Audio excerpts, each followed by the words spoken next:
here now, okay? All right.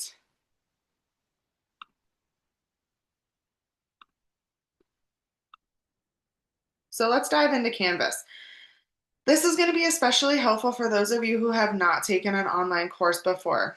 Online courses, I think, are really awesome because, like we've seen, I have students in Port St. Lucia, I have students in Centerville. Last semester, I had a student in Salt Lake City. So it's kind of cool because I get to teach people all over the country and we all get to learn together. There is a little bit of a learning curve whenever it comes to the online format. Okay, so I'm going to show you everything that you'll need to be successful for in this course. Right now, I'm viewing your Canvas as you would be viewing your Canvas. Okay, I'm in student view. This is not how mine looks like, but if I pulled mine up, it would just be extremely overwhelming for all of you because I have a lot more stuff. Um, so in your announcements page, this is probably the most important page when it comes to finding your messages from me. Any communication that I want to share with any of you is going to be posted on this page here. Okay. Professor McBride is the head of our class. So she is the course lead for maternal and newborn nursing for the Centerville campus, which is where I'm employed through.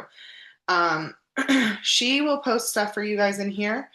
Dean Brown is going to post stuff for you guys in here. So this announcements page is something that you guys really should be paying attention to. There's a lot of information in here for you. And most of the time, if I have a student that reaches out with a question, I point them in the direction of something on this page because this is where a lot of that helpful information will come from. Okay, so here is an example announcement. This is what you guys got whenever you got access to the course. This is your welcome to maternal and newborn nursing. This is from me.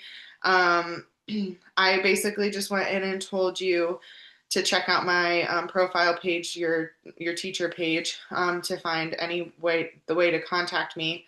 If you pull up your messages in Canvas, you should be able to send me a direct message that goes to my email and my Canvas, and I'm usually really good about responding within 24 hours.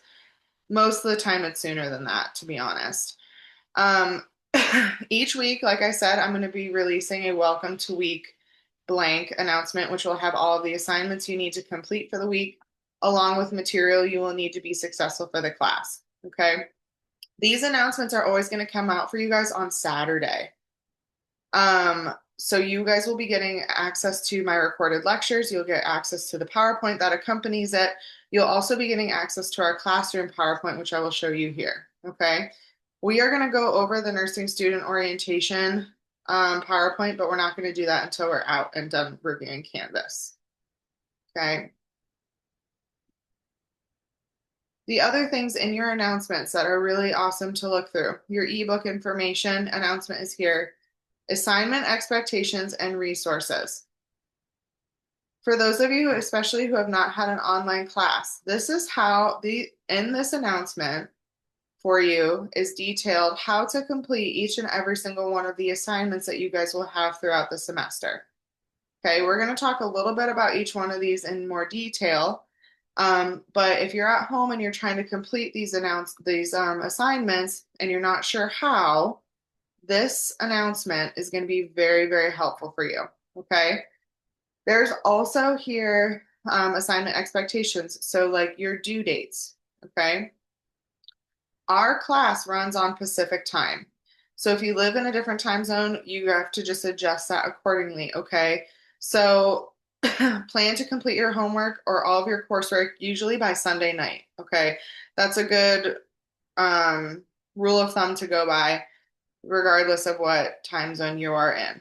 If you get your homework turned in by Sunday night, you should be good to go. Okay. Our class runs each week, Monday through Sunday. You guys will get us access to your modules on Sunday night of each week. Okay. That is the thing that kind of stinks about this class, and I've had a lot of students not love that, is you guys can't work ahead. Okay. You only get access 1 week at a time. So you can't go to like week 5 and do your assignments for week 5. We run on a week by week basis. This just kind of helps to make sure that everybody is adequately learning the information and not just like rushing to complete tasks. Okay. That's why we have it formatted this way. Late work here, we have a late work policy. Okay. You guys will have 7 days after the due date to submit an assignment for credit. This being said, you have to communicate with me in some way, whether that's we meet on Zoom, you send me a message on Canvas, you send me an email saying, Hi, Professor Young. I realized that I totally forgot to submit the sim chart from last week. Is it okay if I submit it by the end of today? And then I say, Yep, go ahead, because I'm not going to ever say no. And you will do your assignment. And then in your comment on your assignment, I will say, student approved for late submission, 10% late penalty applied per Fortis policy. Okay. If you guys do not communicate with me and you turn in an assignment late, I will give it a 0. I have to give it a 0. Okay. Unfortunately, that is Fortis's policy. So you guys need to reach out to me and you need to tell me what's going on, and basically just tell me you're submitting something late. Okay. I'll never tell you no. I will never say no, sorry, no, you can't have your homework graded. So just good communication is important. Um, AI, the use of AI. This has been a really big problem, okay? I know it's so easy. I use ChatGPT sometimes too, not for like anything with Fortis, but just in life, coming up with cute ways to decorate a nursery, things like that. You cannot use AI on any of your homework. I will be submitting all of your discussion posts, all of your NCLEX assignments, all of your teaching plans. Everything goes through now an AI detector, okay? If your homework flags over 80%, I think it's even like 60, I forget what it is. Is it right? It probably says in our PowerPoint. Um, if it flags that you have a heavy AI use on an assignment, I have to give you a 0 and we have to meet about it and discuss it. Okay. So just so you know, going into it, I know we have a discussion post coming up. Um, Everything is going to be submitted through an AI detector. So just don't use AI. Use your own words, okay? So we'll talk a little bit more about that later. Uh, and then in this announcement, it goes down through each and every single one of your assignments that you will have due throughout the term and how to complete these assignments. Okay? So this is a very helpful announcement. We're going to go through each assignment in a little bit more detail when we go through the nursing PowerPoint, the nursing orientation PowerPoint. Um, let's see what else we got in here.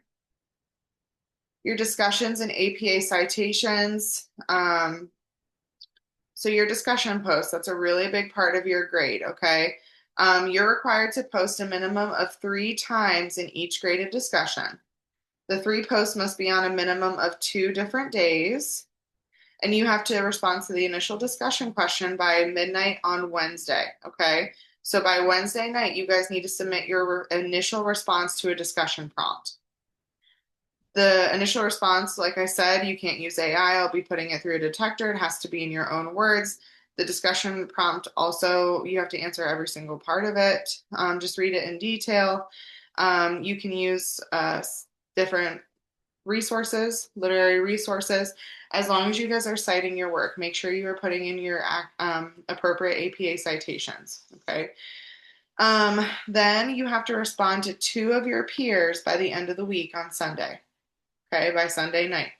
So you could write your initial response and put it in by Wednesday night, but then if you forget or you don't respond to your peers' discussion, I think that's like 50% of the grade for your discussion post, okay? So make sure you're doing both of them. Your responses to the discussions of your peers, okay? So I don't want it to be like, Trisha, great job, and then that be it. Okay, it should be something a little bit more thoughtful, a little bit more thought provoking. This is meant to be something that is helping you guys further your knowledge in these areas that we're talking about. Okay, so put a little bit more effort into your responses to your peers. You don't necessarily have to have a citation. You don't have to put in more like literary knowledge. Just keep the conversation going. Okay. I will be responding to everybody's discussion posts every week that there is one, um, with like critical thinking questions. You don't have to respond back to me if you don't want to, but I'm going to be replying to each and every one of your guys' discussion posts as well so that we can, try and learn this stuff a little bit better too. All right.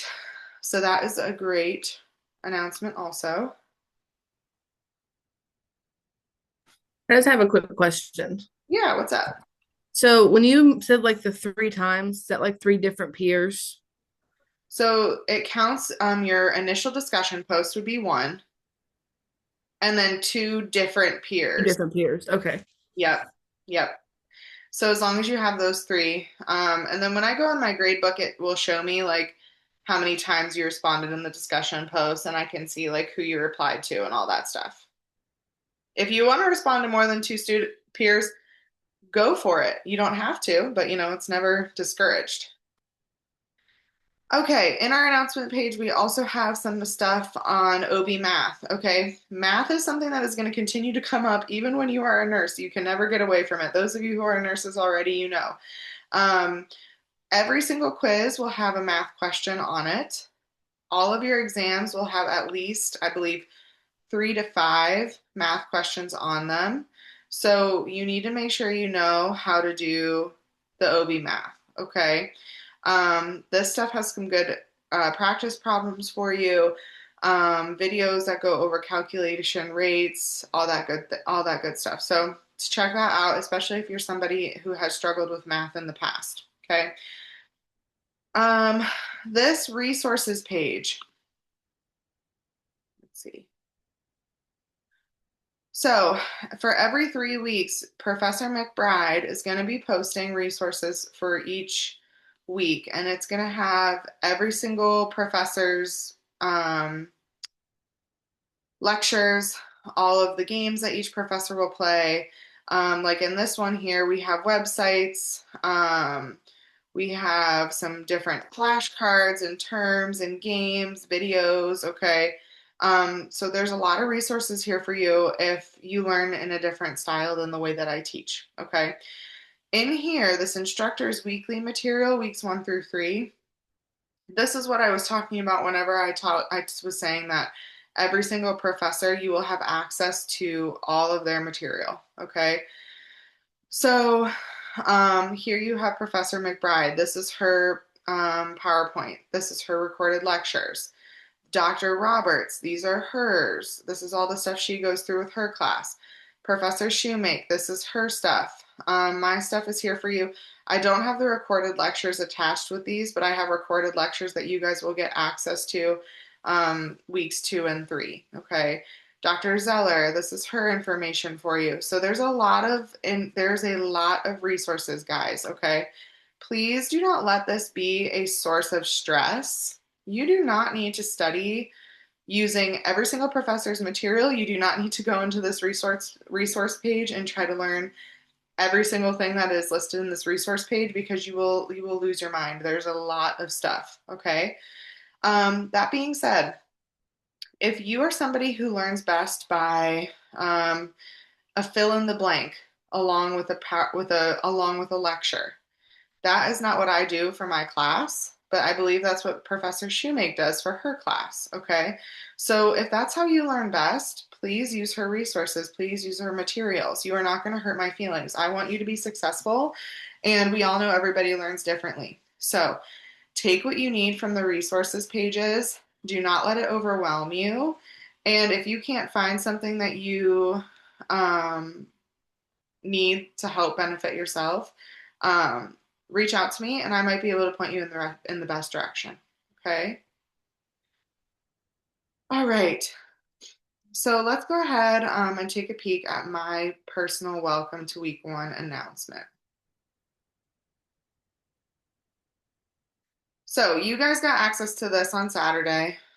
This is pretty much what every week you're going to be getting something that looks very similar to this. Okay. It's going to say welcome to week 1 or welcome to week whatever. It's going to tell you what areas and what chapters of your textbook we are in. So for this first week, we are covering chapters 1 through 3 of your textbook. Okay. We're also doing orientation.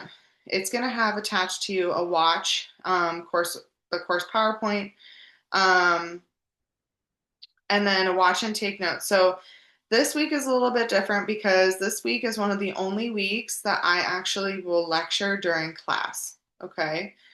Every other week, you guys are going to have a recorded lecture from me and the PowerPoint that accompanies it. And then you'll also have a classroom PowerPoint. You know what? Let me just pull up week two's announcement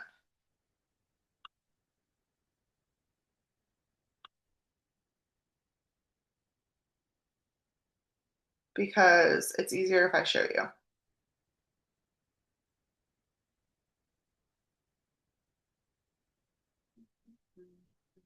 Okay. So this is the announcement you guys are going to be getting on Saturday.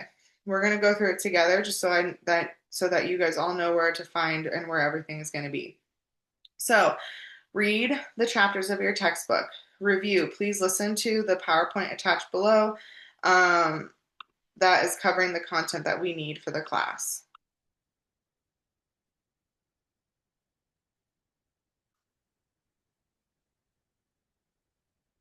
Okay. Um, then I will have below here that has the recording of the PowerPoint that you guys will have that has the content on it. Okay. And then please review and work on our classroom PowerPoint. This is the PowerPoint we will be discussing while in class. Review ahead of time will allow you to better participate during class time. So these classroom PowerPoints that I have that are in here for you guys, they do not have answers on them. They have very open-ended questions. They have stuff that you guys are going to have to either work ahead or we are going to go over together in class. I have mastered the art of sitting in silence. It took me a couple of terms. So I will ask you guys questions during class and then I wait for you guys to answer the question. Okay. This is supposed to be an interactive class. This is supposed to be engaging for you guys. This is not just me like blurting out the material so that you guys can memorize it and move on. I want you guys to learn the material. I want you guys to feel comfortable with the material. So these classroom PowerPoints that I have set up are meant to get you guys critically thinking, to apply what you have learned from the recorded lecture. Okay. That being said, the recorded lecture that you guys will get access to on Saturday is the bulk of your content. Okay. Not everything that you need to know for your exams is going to be covered on the classroom PowerPoint. Everything that you need to know that will be covered on your exam will be included in my recorded lecture and in the content PowerPoint. Okay? So you need to listen to my recorded lecture before you come to class, is essentially what I'm saying. All right. Um, Preferably, I think students last term who were successful said that what they would do is when they would get access on Saturday to the content and to this welcome announcement, they would try to have my recordings listened to by Monday, review the classroom PowerPoint on like Tuesday, then Wednesday come to class and just kind of, excuse me, use our class time as a review. Okay. That's really what it should be is like you guys should be doing a lot of this learning because it's a Zoom class, unfortunately, in a little bit of extra time outside of our class time. Okay. So listen to the recording, review the content, review your classroom PowerPoint. Attend. Please plan on attending my class in Zoom. I haven't changed this announcement from last semester. You guys are at 9 o'clock in the morning. I always have my Zoom ID listed here for you guys in these announcements. So if you forget where you're going, this is where you can also find my Zoom ID. Okay. And then you'll always have this complete section, which will tell you the assignments that you have due by Sunday. Okay. So next week we have that discussion post number 1. You have your first sim chart assignment. Um, and then if there's a quiz or exam, that will also be listed for you here as well. Okay? Any questions over that?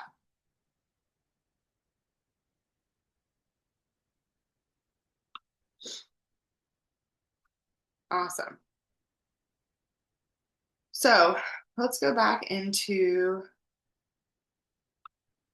Um, week one's announcement.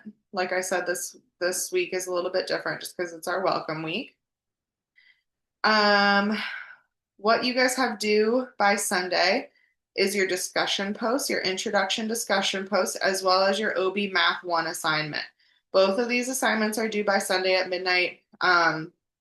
So just be aware of that. If you guys have what looks like an F in Canvas, ignore that. That's not real. You guys don't already have an F. The reason it's in there like that is because we have not had a key graded assignment yet. Okay. Your KGA, you're going to hear me talk about that when we go over the orientation PowerPoint. Your KGA is your key graded assignments, and this includes your quizzes, your exams, and your HESI. Okay. Those three assignments are going to be what you need to have a 78% in or higher in the class to pass. Okay. By the end of the semester.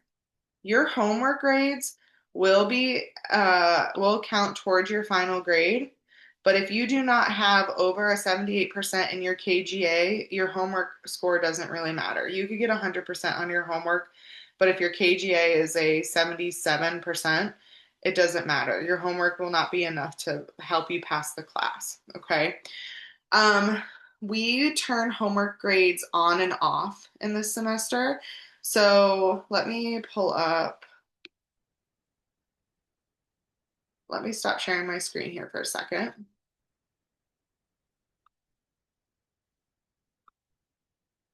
And I will tell you exactly when you can expect those homework grades to be turned on and off so that you could maybe like put it in a calendar or something. I have a quick question, Professor. Yeah. Do you want us to do two replies for this initial discussion this week? Sorry, what was that? Do you want us to do the replies for this discussion for week one or no? Let me pull up the rubric and see if you guys have to. I think the introduction one was a little bit different, but I'll Okay. in the rubric, if it says on the rubric that there's a portion of the grade for a response, then yeah, you would have to respond to two of your peers. Um, but let me see here. So right now our homework grades are turned off. That's why you have an F in Canvas right now if you started doing your syllabus quiz, your introduction post, and your OB math, okay? So you guys will not actually have an assignment grade that you'll be able to see until we take quiz one next Wednesday, okay? Because that's a key graded assignment. I will be turning on homework grades on May 10th or Professor Luminoso will be. Okay, depends on who's here right now. Those homework grades will be on until May 31st, and then we turn them off until the end of the semester. Okay, so the grades that you guys are going to see right now are not a reflection on what your overall grade would be with your homework. It's just going to be factoring in your key graded assignments, which I said are your quizzes, your exams, and the HESI. Okay. Questions on that? I know that's a little confusing.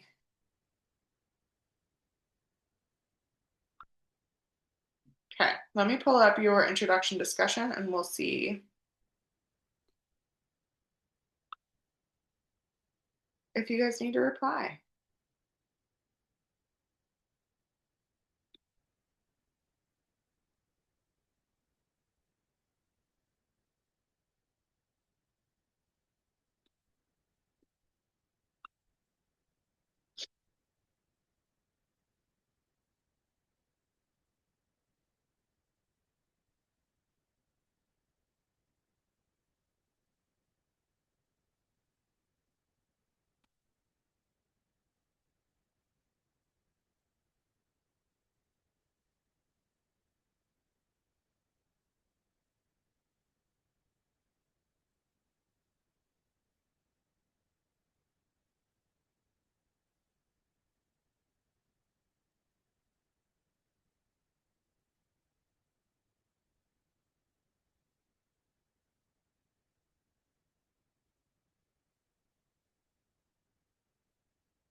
So yes, you guys will have to respond to a peer, to two peers for your introduction post.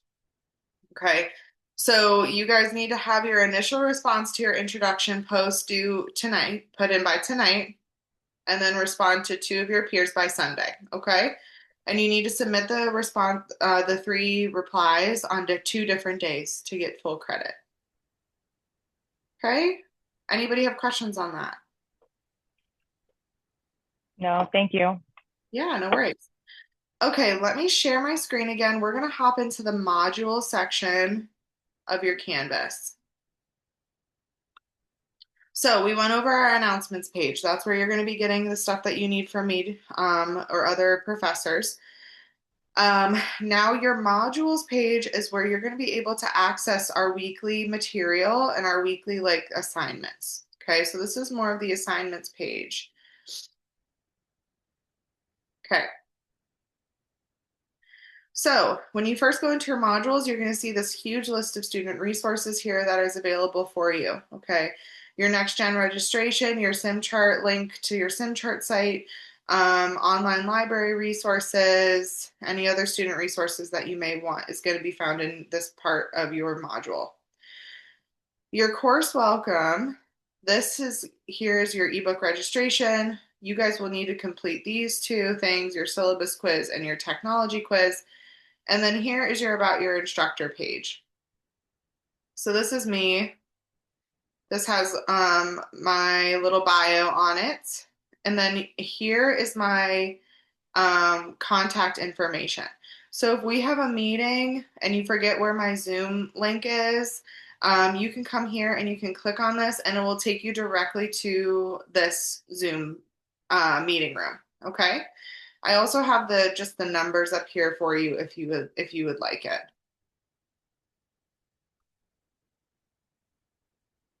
Alrighty. And then now we're getting into our week one, our week stuff, all of our weekly assignments and things. Okay.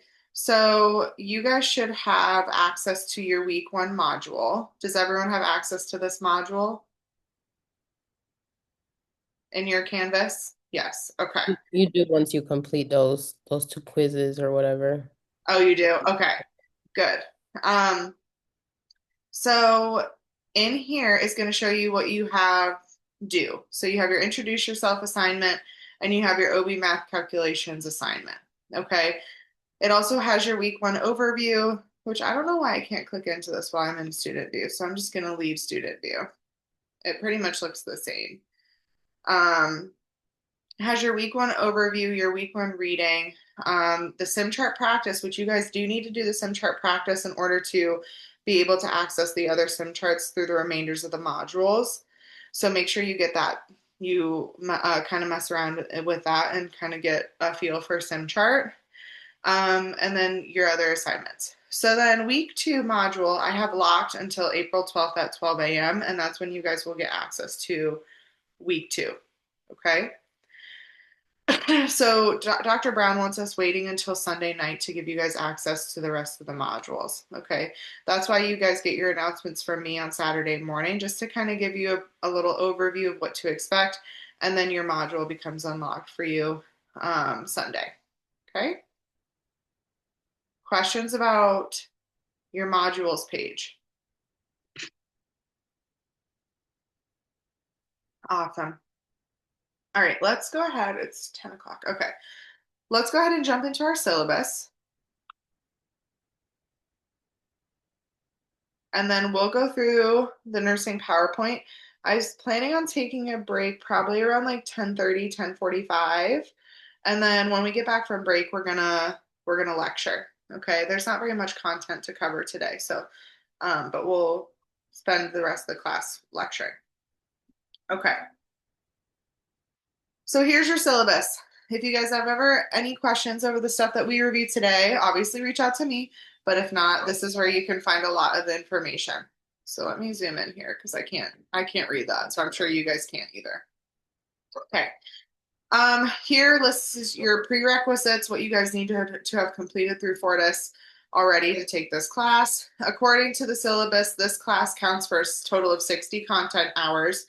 contact hours, 30 for lecture. Then you guys have your clinicals and your simulation. Okay.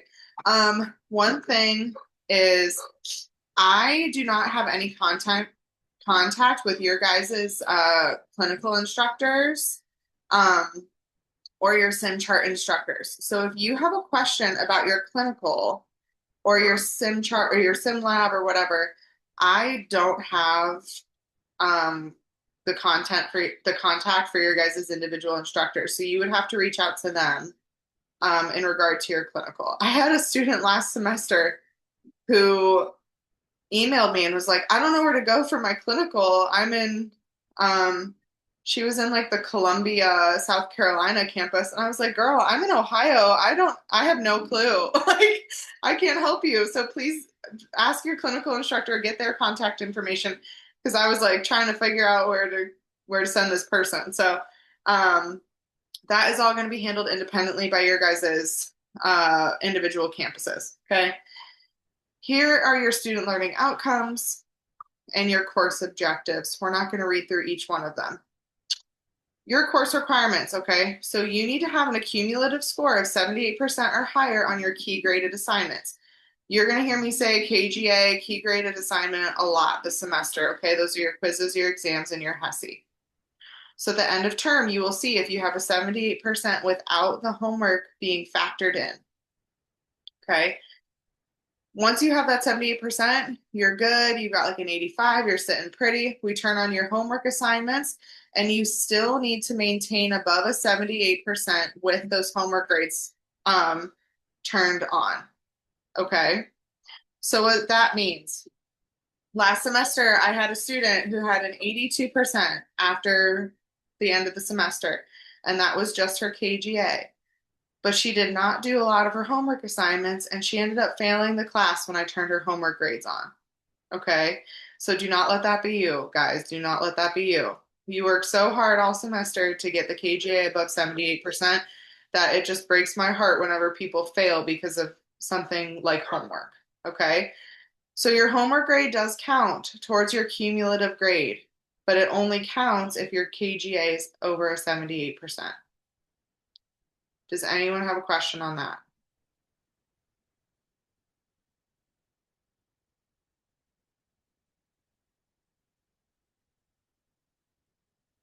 Okay.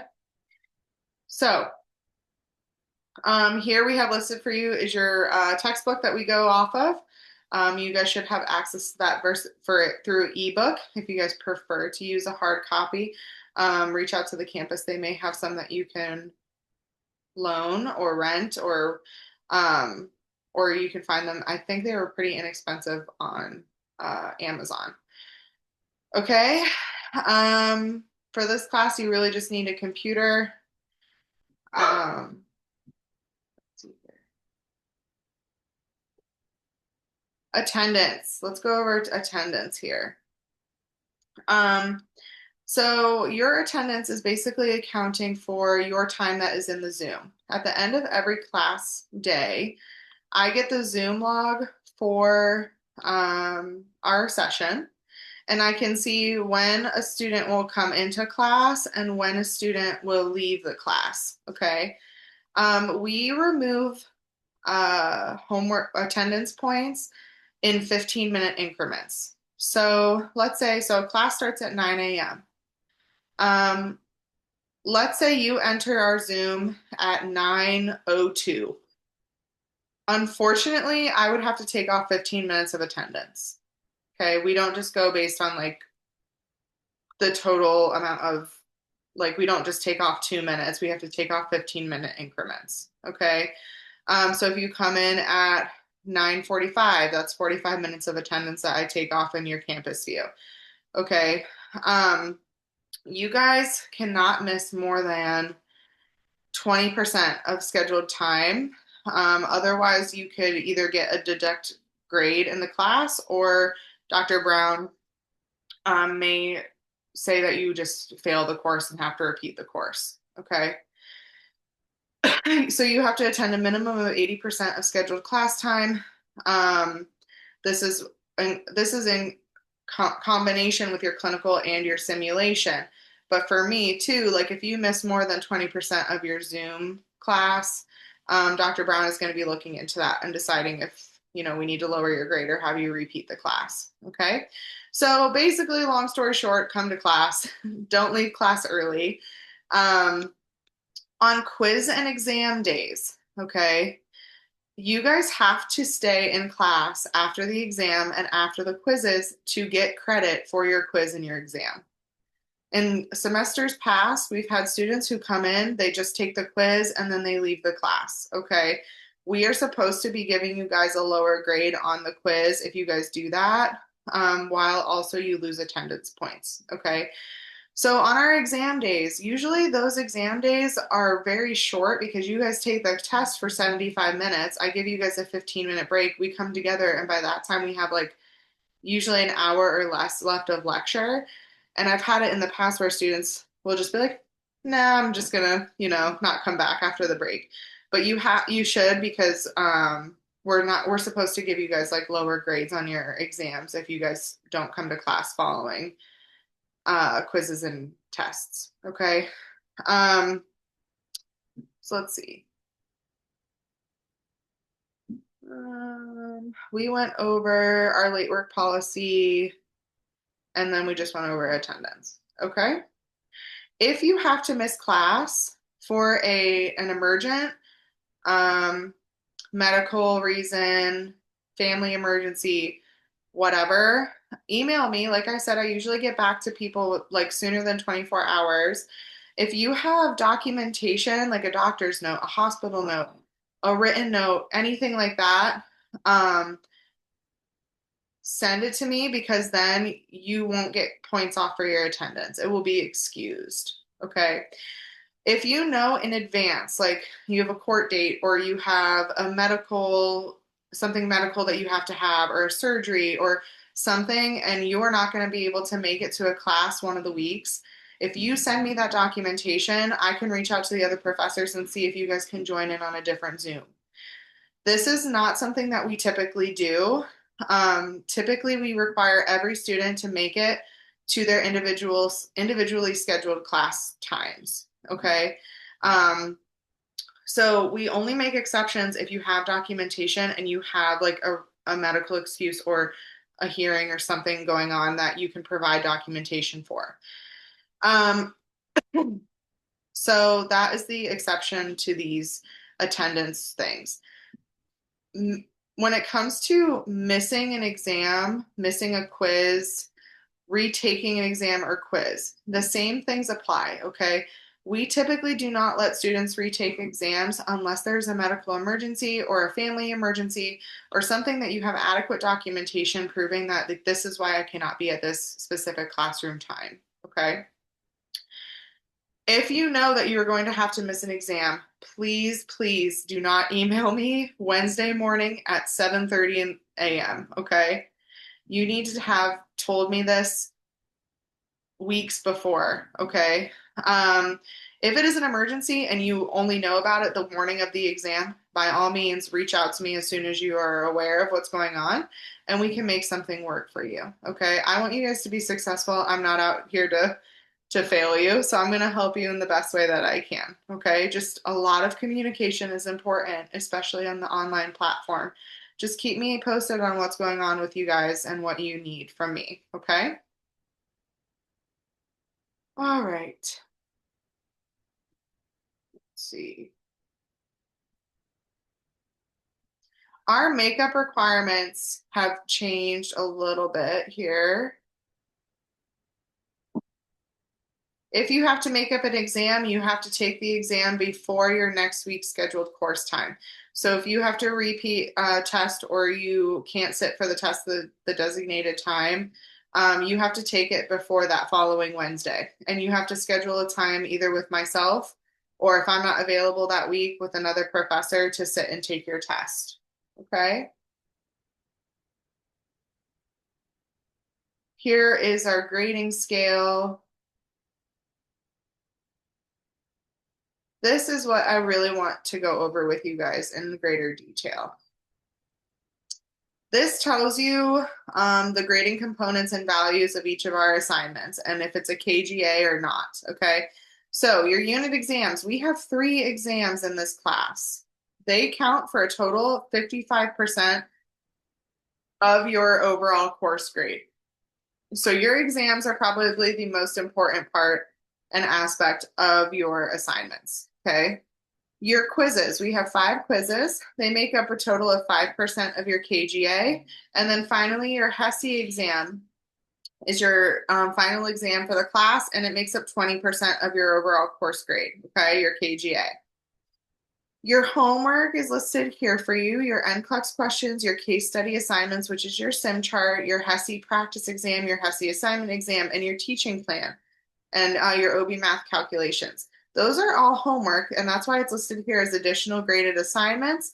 And then you can see the percentage of each that each one is worth towards this class. So your NCLEX questions and your SIM chart are the highest grading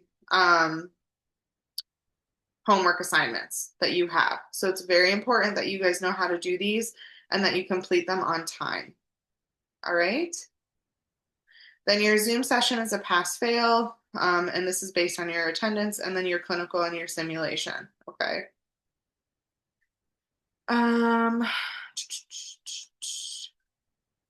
Your HESI exam. Okay, the HESI conversion score is going to be applied towards your total final course grade. You guys only get 1 attempt.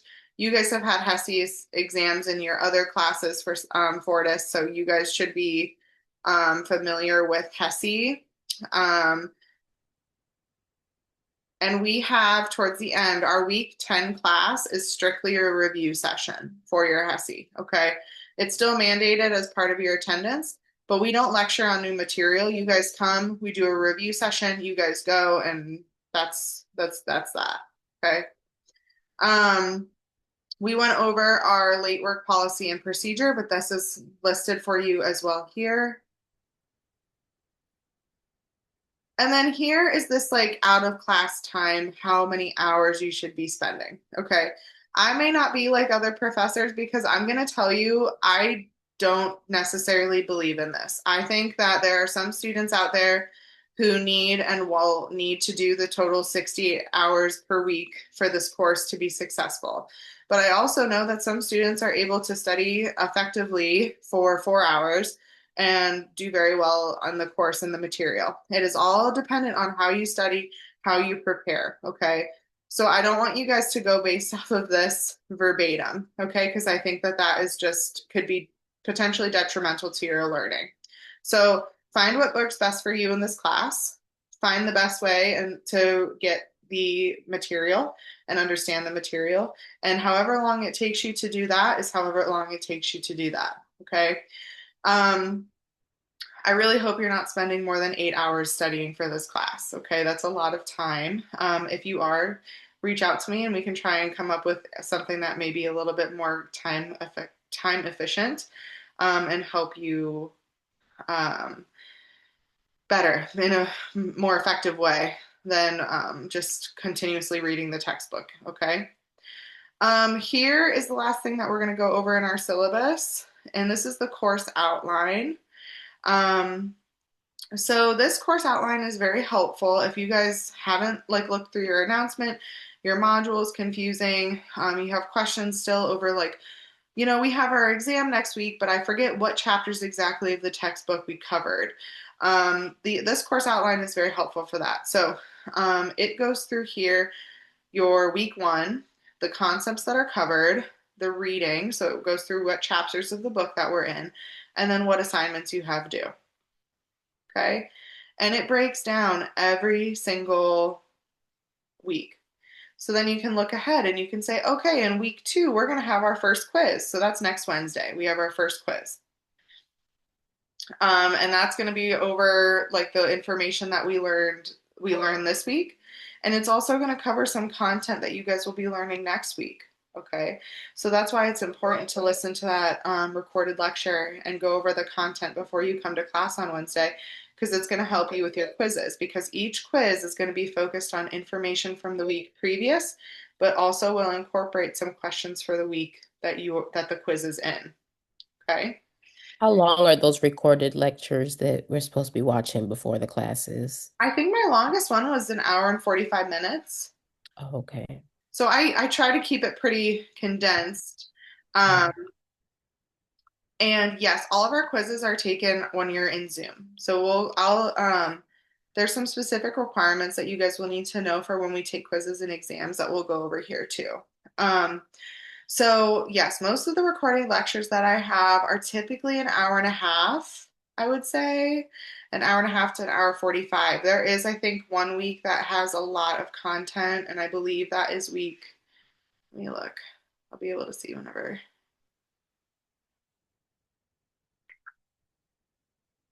Your newborn information. That has a lot of content because it goes through the full head to toe of a baby. So that is a little bit of a longer lecture. But most of them it shouldn't be longer than 2 hours, I would say. And if like listening doesn't help you, I have that PowerPoint too that you can just read through. Okay. So yeah, this course outline goes through what to expect. You can see our first unit exam is going to be in week 4. So you guys can go ahead and look ahead on when your assignments, when your quizzes are going to be. So we have a quiz next week. We have a quiz in week 3. Then we have our unit exam in week 4. Okay. So this outline goes through pretty much what we're doing with class. It follows right along.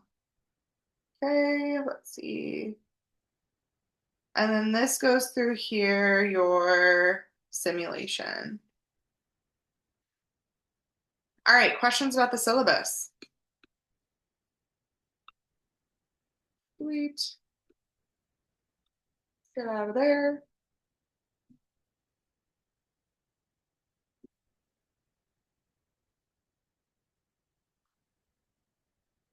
Let me get Canvas pulled back up. All right, let's go through our nurse orientation PowerPoint. We'll take a break and then we'll lecture on the content for this week, okay?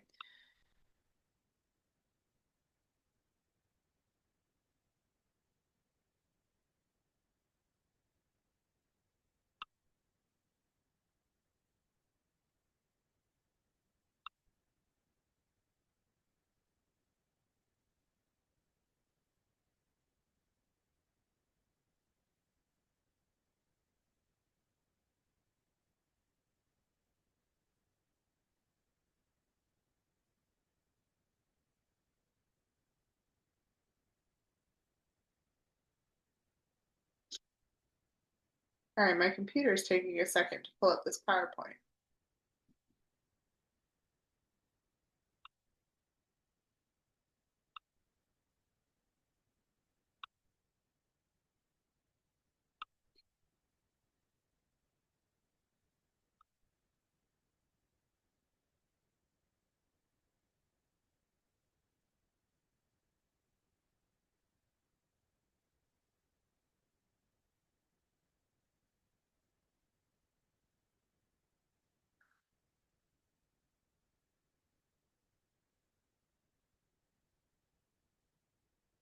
All right, we're in business.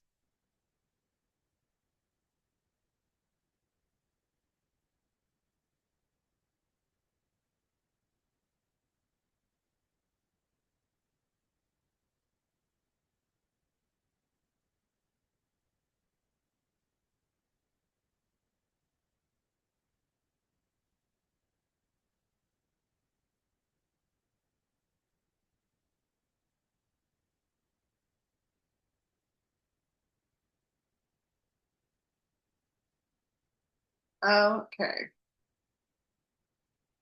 So you guys know what online learning is.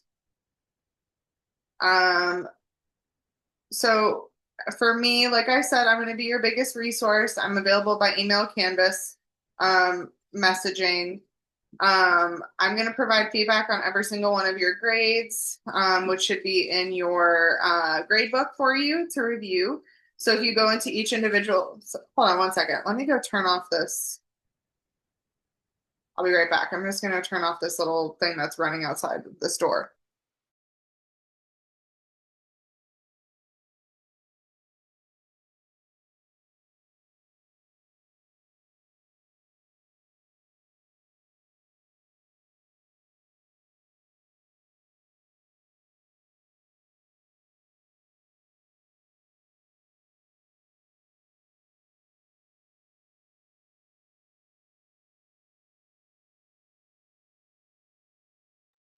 Okay, sorry about that. My Roomba was running outside and it sounded like it had swallowed rocks or something. So I was like, we're gonna just shut that off. Okay.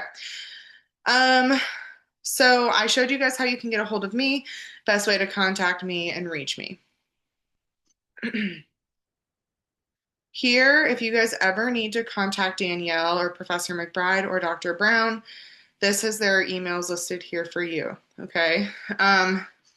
When it comes to grade appeals, which we're going to talk about that later in this PowerPoint, I am not in charge of grade appeal. Okay. Dr. Brown and Professor McBride are. So they're the ones that you are going to be submitting your appeal documentation. Excuse me, if there is a grade that you wish to appeal. Okay. I do not handle anything like that. I can send you the appeal form. That way you have it.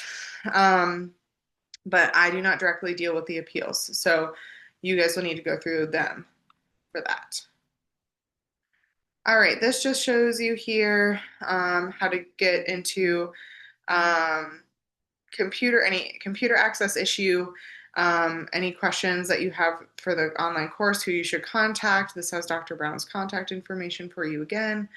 And then anything for your sim chart or lab or clinical, you'll contact your campus instructor first and then your campus dean.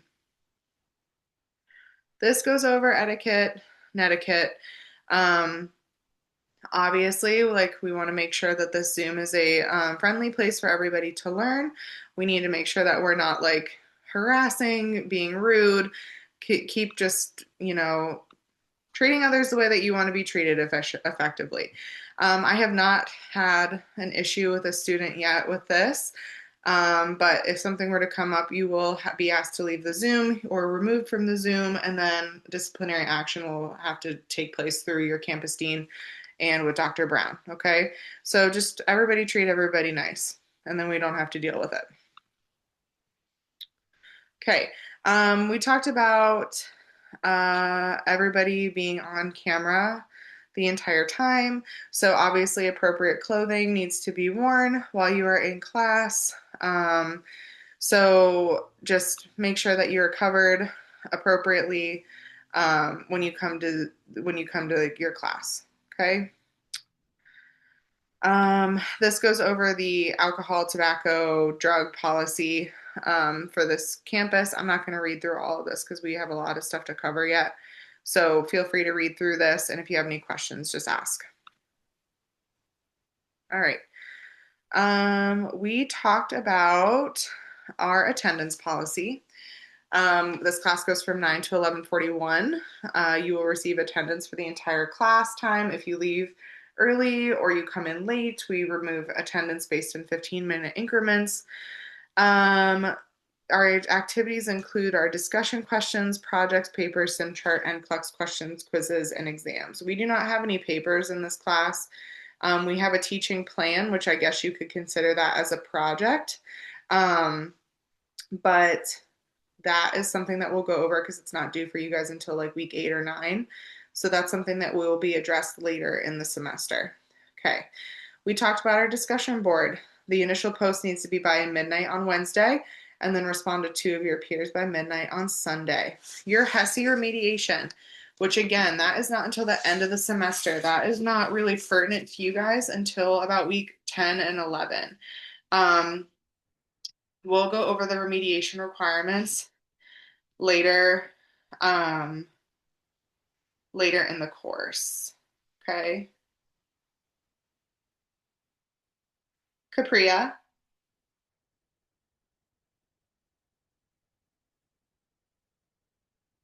Capria. I don't think she can hear me. I'll send her a message. Okay. Hold on one second.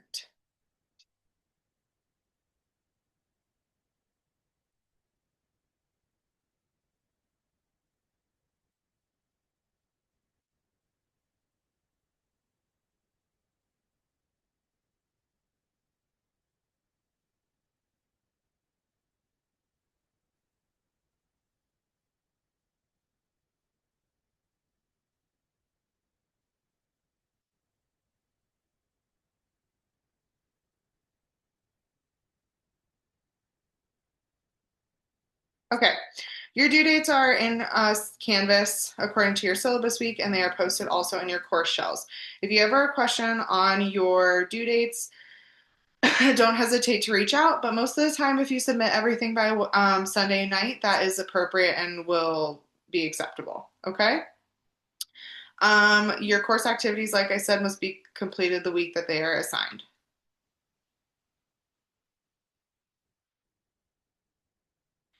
All right. Cheating, plagiarism, any type of unauthorized use of notes or materials during exams, including communicating with other students, is not allowed. If you're caught cheating, that results in an automatic failure of the course. And so just please don't cheat. Last semester, we had a lot of students try to cheat on their exams, on their quizzes. So we ended up having to implement stricter requirements for our test taking. So just please, guys, don't be cheating. I didn't have any problem in my class in previous semesters, but just know that everything is being monitored very closely. I record everything in the class. All of our chats and everything are recorded, and I have access to those documents. So anytime that Fortis needs to pull something, they're able to pull something. That being said, too, you guys will also have access to the recordings every single week. So I am recording this session, and I will be posting it. I'll be posting it in that week one announcement, and that's how we're going to do it every single week. So after class every week, the recording from that class will be posted into your announcement page. That way you guys can review it when you're studying for class, okay? For your tests and your quizzes. So everything is being monitored, everything's recorded. So please just no cheating or plagiarism. Like I mentioned with the AI policy, I submit everything through an AI detector. So you guys, please just don't use any AI whenever you're submitting your work. All right, here's our AI policy in a little bit more more detail. Only institution-approved AI models and systems may be used. For the online platform, we do not have any approved AI models or systems. So, but you are able to use it if you want to for like note-taking or anything like that. Okay, this goes through our code of ethics. This is just a little bit more information about cheating or anything that will flag with for our AI detection. Okay. So Course Hero, Stuvia, StudoDoc, anything like that, if you guys use, even if they are reputable, whatever sites for learning, it will flag on our AI and you will lose credit on an assignment. Okay, so please just use your own words, pull resources from your textbook, from the recordings, from our lecture, from our content, okay? Like I said, you need to have my approval before you submit late work. Your late submission 1 to 7 calendar days after the due date, you will just have a 10% of your grade deducted. Anything past that 7 days, you will unfortunately receive a 0 on the assignment. Okay, we talked about our attendance policy. The other thing, you guys have to be on camera all the time. Your first and last name should be on your Zoom. That just helps me with attendance and to make sure that you are, that I give credit to whoever's in class, okay? Anyone without posting attendance 14 days in a row will be dropped without notification. There's no makeup for missed attendance. Like I said, though, if there's extenuating circumstances or an emergency, please just communicate that with me, okay?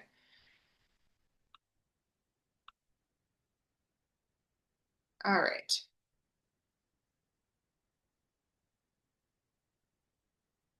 We talked about the 20% policy. Here are 7 key steps to success. If you would like to review those on your time.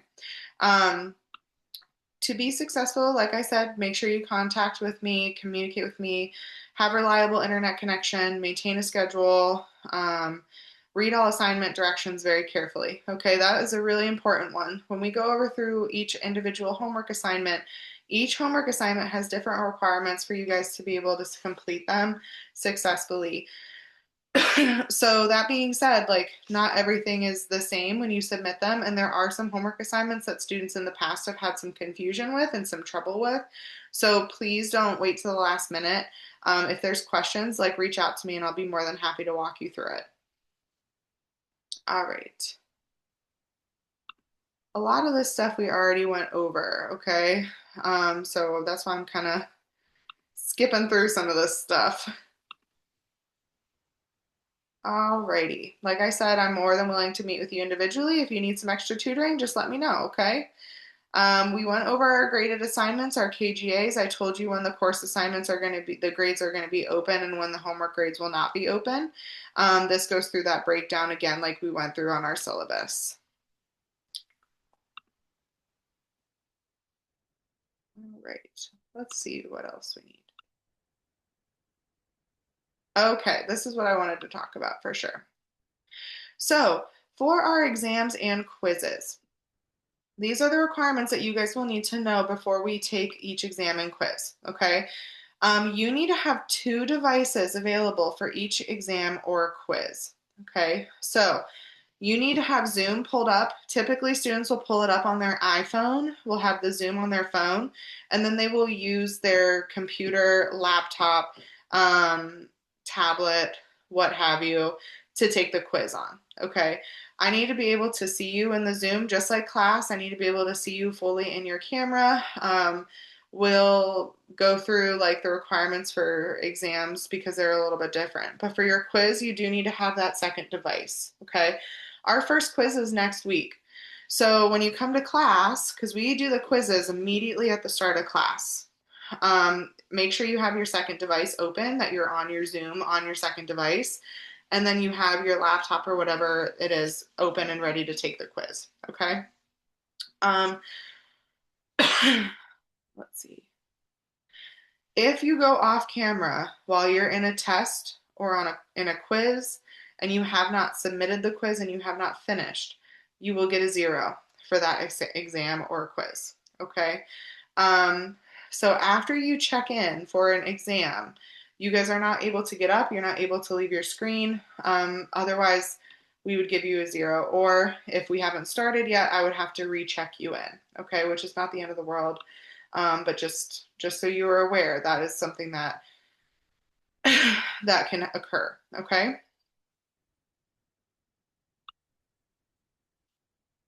So our quizzes, those are part of your KGA. They'll be completed in class with a proctor, which is me. I'm your proctor. They are going to be given at the beginning of class. Um, there's only 1 attempt on the quiz. You have 15 minutes to complete your quizzes, and there are 10 questions. Okay. The 10 questions for your quiz, like I said, there's going to be for quiz number 1, which is next week. There's going to be content from this week, but there will also be questions covering the content that you guys are going to be learning in week 2. Okay, so that's why it's important you review a little bit prior to class so that you know kind of what to expect because there might be some questions about that on your quiz. Okay, you submit it through Canvas. Your quizzes you will access through Canvas. In your module, you'll just go to week 2 and you'll see quiz number 1 under your week 2 module. You'll click on that. I will give you an access code and then you take the quiz, and when you're done, you hit submit, and then you just wait until we restart class. Since they're such short, it's only 15 minutes for the quiz, we get class started right away. Like I said, taken off camera will receive a 0 and they cannot be made up for any reason. Okay. If you miss class, even for a medical reason, emergency, what have you, if we don't have your documentation in time to schedule you with a different professor or for a different course, you cannot make up your quiz. Okay, quizzes will not be able to be made up because they're given right at the beginning of class and then you don't have access to it again. Okay, so it's very important that you come to class on time on quiz days, because on quiz days like next week, I'll be like, hey guys, good morning. Everyone get into Canvas. We're going to get the quiz started. I'll give you the access code and there you go. So even if you come in at like 9:03, you might miss the access code and then you won't be able to take the quiz. Okay? So it's very important that you guys are here on time for quiz and exam days. Exams. Exams are going to be scheduled and given through ExamSoft. Who has taken an exam through ExamSoft before? Okay, so some of you are familiar with it, some of you know what to expect. ExamSoft is the software that we use for all of our exams. It has to be downloaded onto your testing device. Okay. Um, do not try and download ExamSoft on your phone and then expect to be able to use it on your laptop. You have to download the software on the device that you are wanting to take your test on. Okay, so whenever you first go to set up your ExamSoft, which should be within the next week or so, you need to make sure that you have the device that you're going to be testing on when you do that. Okay. For our exams, you will also have a second device. You need to log into your Zoom on that second device, your iPad or iPhone. Sign in according to your ExamSoft instructions. Read your exam description carefully so you know requirements. And then you're going to begin the exam whenever you're ready. But that means like at the beginning of class, whenever we do the exams, I take attendance, a brief attendance, and we also will go through each person, each student, and I need to see a student ID. I'll have you show me a 360 view of the room that you're testing in. I'll have you show like your testing surface to make sure there's no notes or anything out, and then underneath your testing device. Okay, this is all just to make sure we reduce the risk of cheating. During an exam, you are allowed to have a whiteboard with a dry erase marker. You just at the start of the test will need to show me like that the board is clear, that there's nothing written on it. Um, and then at the end of the exam, you will show me your green screen that you get saying that you uploaded the exam correctly. And then you'll show me your clean and clear dry erase board. Okay.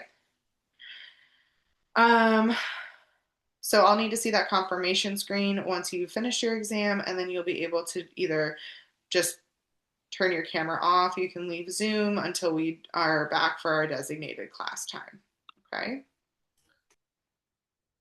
Are we allowed to get like a proctor like at our campus? Like to test on campus? Yeah, instead of doing it like through Zoom. The only time they usually will do that is if you already have established testing accommodation. Okay. Other than that, you have to take the test on Zoom. Okay. If you would like to apply for a testing accommodation so that you can take a test through like campus, I believe you have to reach out to your campus dean and your academic advisor. Okay. That is a great point, though. If any of you have testing accommodation, please send that documentation to myself and Dr. Brown, preferably just in one email with your paperwork, because then you get an extension on your test time. So typically the exams are 75 minutes. For a testing accommodation, I believe they give you a little bit extra time. What we can also do is I can have you in a separate like breakout room to take the exam. That way you're not in a Zoom with everybody else. That is something we can do on Zoom. So just reach out to me and communicate with me if this applies to you, and we can get that situated. Okay. You're only allowed one attempt on the exam. You cannot stop, pause, and resume. If you're having technical difficulties, I myself and another professor will be in here proctoring the exam, and we can help you guys troubleshoot any type of technical difficulties you're having. You cannot repeat an exam to improve a grade. Your time on the exam is 75 minutes. Okay. Oh, look, we just talked about this. So the accommodation part of it. You need to have them into us probably by the end of this week, I would say. So get your accommodation sent into myself and Dr. Brown. Okay. Your exams are held during your scheduled class time. Like I said, I'm going to be proctoring, and then we'll have another professor in here proctoring with me. The reason we have two is because if somebody runs into technical difficulties or somebody, can't get their exam soft to work or whatever, I will go into a breakout room with that student, and then the other professor will continue to proctor the other students. That way we're not delaying the entire class. Okay. It is very, very, very important that whenever we are taking an exam, you guys remain muted on your Zoom. And if you have a question, just send me a direct message on Zoom or just like raise your hand and one of us will put you in a breakout room. We want to treat this as close to a classroom setting as we possibly can. So we don't want people just like blurting out stuff in the middle of a test and disrupting the other students. Okay. So just be respectful of that, be aware of that, and we'll proceed accordingly. Okay.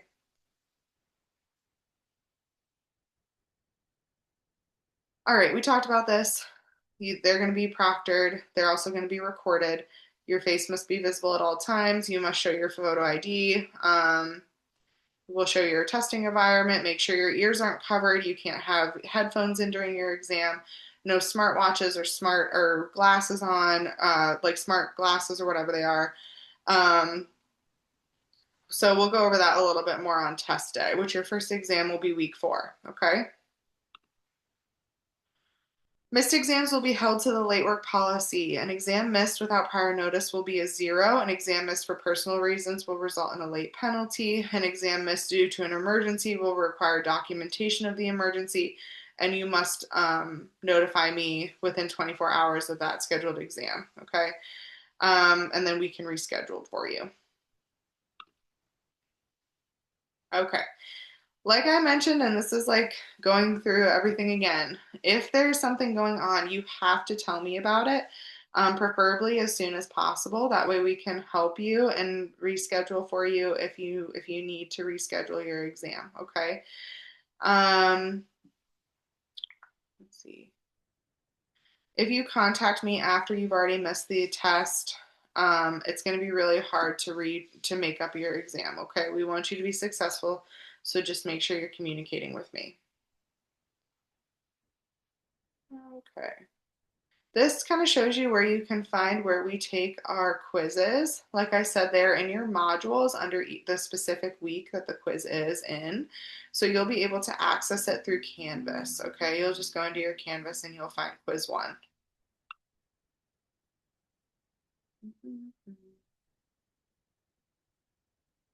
Okay, if you're having technical issues, we talked about it. I'll take you to a breakout room and we'll try to figure it out. All right, let's briefly go through our homework assignments, and then I believe that's most of the PowerPoint that I want to go over, so we'll take a short break. All right, this is talking about planning and organizing. OB math calculations. You guys have your first OB math calculation assignment due by Sunday, okay? For your answers, enter the number only. This is not a timed quiz and you can take your time. Please take your time on these, okay? Like I said, your homework grade does count for your cumulative grade in the course at the end. So please make sure you're taking time and completing these assignments appropriately. This is not a group assignment. You're going to be solving some calculation questions. You can show your work with a Word document to save to your computer, and then you can send that to me if you would like, and I can review your work and make comments in your assignment. So the grading schedule, just so you guys are aware, I don't usually have grades posted until Monday following that module's due date. Okay. So like your grades are due on Sunday. Everybody will hopefully have their grades turned in by Sunday night. Monday morning or Monday afternoon is when I do all of my grading. So you guys should not ever have to be waiting too long to get your grades back.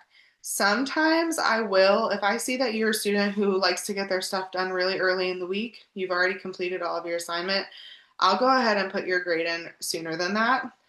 Especially since I only have you guys this semester, I should be able to get grades in a little bit earlier. That way you guys know them and you're not waiting around forever. But I promise at the latest it will be Monday night that you'll have your grades in for the week. Okay? For your math, we'll get back to the math calculations. Do not round until the very end, only round when you're asked to. Your infusion rates are usually mLs per hour. Don't use Google. Just complete on your own, enter the numeric portion of the answer only, okay? Sometimes if it's a rounding error, I'll put in a little comment so that you guys can see like where your error was for that a specific question and go from there. Okay. Any questions on the math assignment?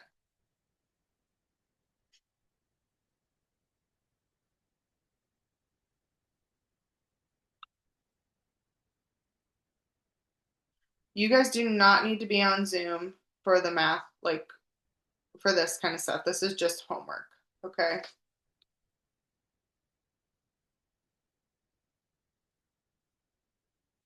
Okay.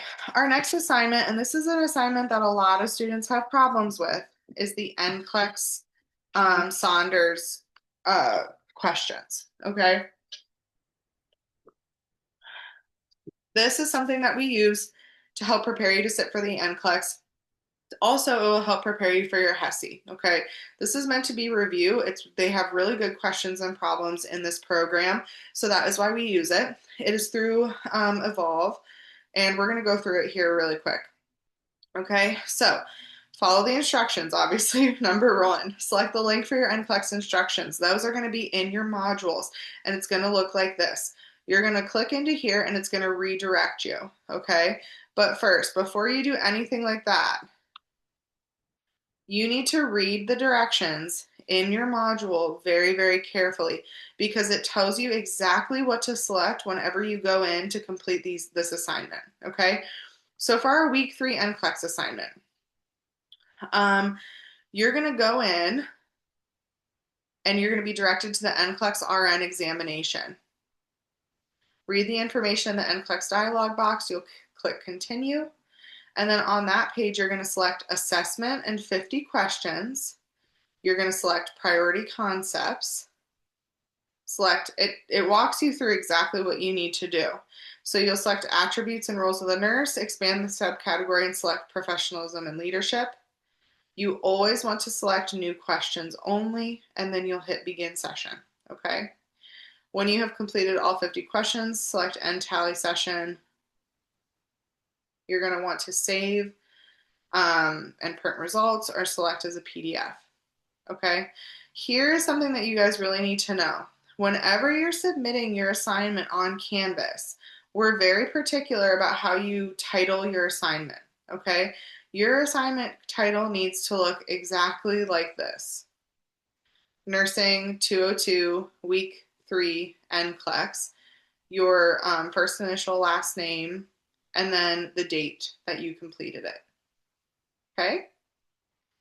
Then you'll submit the documentation into the area that's listed for you on your module.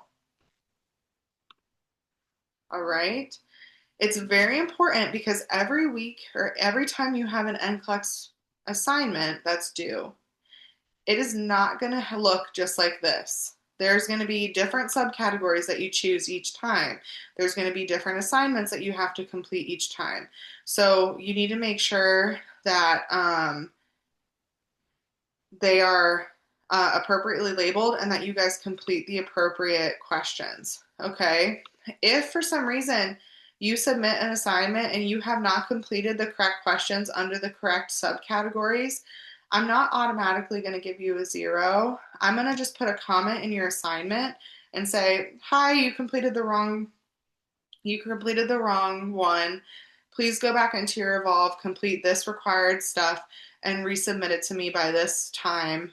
I usually will waive the late penalty the first time you guys do these NCLEX questions because so many students have problems with it.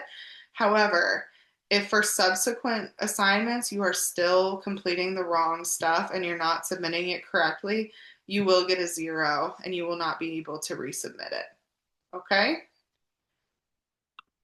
A lot of this stuff is going to make more sense too while you're actually completing it, so please don't let yourself get too overwhelmed right now. This is just supposed to be like a review, okay?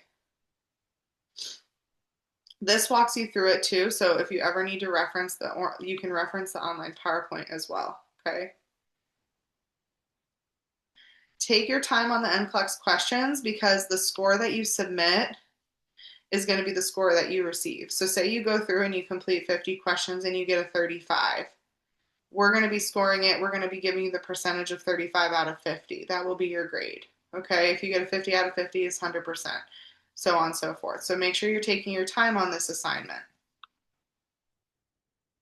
Okay, screenshots are not acceptable, so please don't send me a screenshot of your assignment. It has to be documented in that format like I had talked to you about with that specific heading. Okay, your sim chart. We're going to run through sim chart. That's the second, that's the highest actually homework grade that you have. They are not to be completed before they are assigned. They're meant to enhance learning of concepts. You will follow the link in your module to Canvas to access the assignment. The due date is what is posted in the syllabus and in Canvas. Follow the case study and document in the charts before completing the quiz, okay? So go through the case study completely before you try to complete the quiz. Whenever you complete the quiz at the end of SimChart, that is the grade that you will be receiving. It's out of 15, so you can just like take that into consideration when you're doing them. Take your time on these. They are not timed, okay? So make sure that you're just like going slowly and getting as many points on these assignments as you can. All right, we talked about our discussion post, and we're not going to go through the teaching plan today because that is just way too much information for now. Okay. We're also not going to go through our HESI exam and then the practices specialty exams because those are at the end of the semester. And if we go through them now, you guys, I mean, it's in week 12, week 10 through 12. So we're not going to go through that yet. Okay. All right. The last thing that I think we need to go through, I believe, in this PowerPoint is your appeal. So if you guys are used to the appeal process through Fortis, typically how it's been done is at the end of the semester, if you fail the class, you can submit an appeal and try to retake an exam, retake a quiz, what have you. This is a little bit different this semester. You will have 72 hours after an exam or a quiz or a homework assignment, whatever, to submit an appeal. So this is trying to limit the amount of appeals that we're getting at the end of the semester, okay? So if you score a 60% on exam one, you can appeal within 72 hours to Dr. Brown to try and retake that exam, okay? Now it's saying here that any appeal to retake an exam will be declined for any reason. Fortis policy does not anymore allow for retakes of exams for better scores. So sorry, I gave you wrong information on that. But appeals may be filed for the following. If a grading decision was made on some basis other than the student's classroom performance, a grading decision was based on significantly different standards from those applied to other students in the same course. If a grading decision was based on significant and unannounced departure from the course syllabus, or if you had extenuating circumstances within the last 7 days of the course term that prevented you from participating in a class or submitting coursework. So these 72-hour appeals are for, like, it seems mostly assignments and homework grades rather than exams. Okay, so make sure you're familiar with this appeal policy. If you get a bad grade on a homework or if you aren't able to submit a homework exam, a homework assignment, you could potentially appeal depending on the situation, okay? And then just contact me if you have any questions. All right. Are you guys totally brain dead or are you still with me? It's a lot of info, guys. I'm so sorry, okay? So let me see where we're at here. Our PowerPoint for the lecture is only like 16 slides. Do you guys want to take a break or do you want to just hop into course content and power through? Raise your hand if you want to take a quick break. I just have to use the restroom, so it could be like 5 minutes. All right, why don't we take like a shortened one? Let's all come back at 11 a.m. Eastern. Does that work? Just a quick like little 8-minute break. All right, let's Yes. do that. Okay, everyone, let's take a quick break. We'll be back at 11 a.m. Eastern.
All right.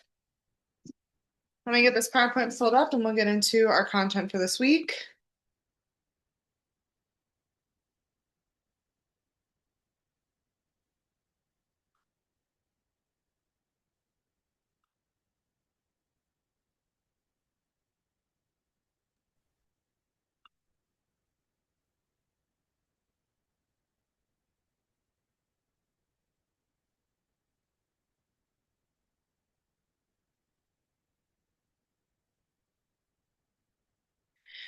Okay, so this week is going to be the only week that I'm lecturing, like I mentioned earlier.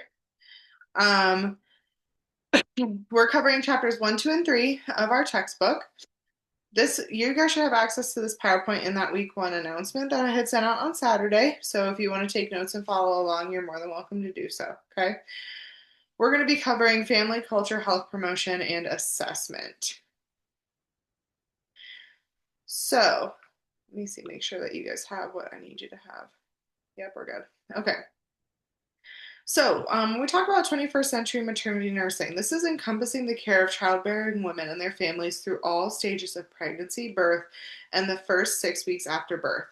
So, this class, we are going to be talking about what we're teaching our patients leading up to their delivery, so antepartum, what to expect at like prenatal appointments, all the way up until after that baby is delivered. And then we're talking about care of the newborn, the assessment of our baby. Signs and symptoms of respiratory distress, when to be contacting a provider.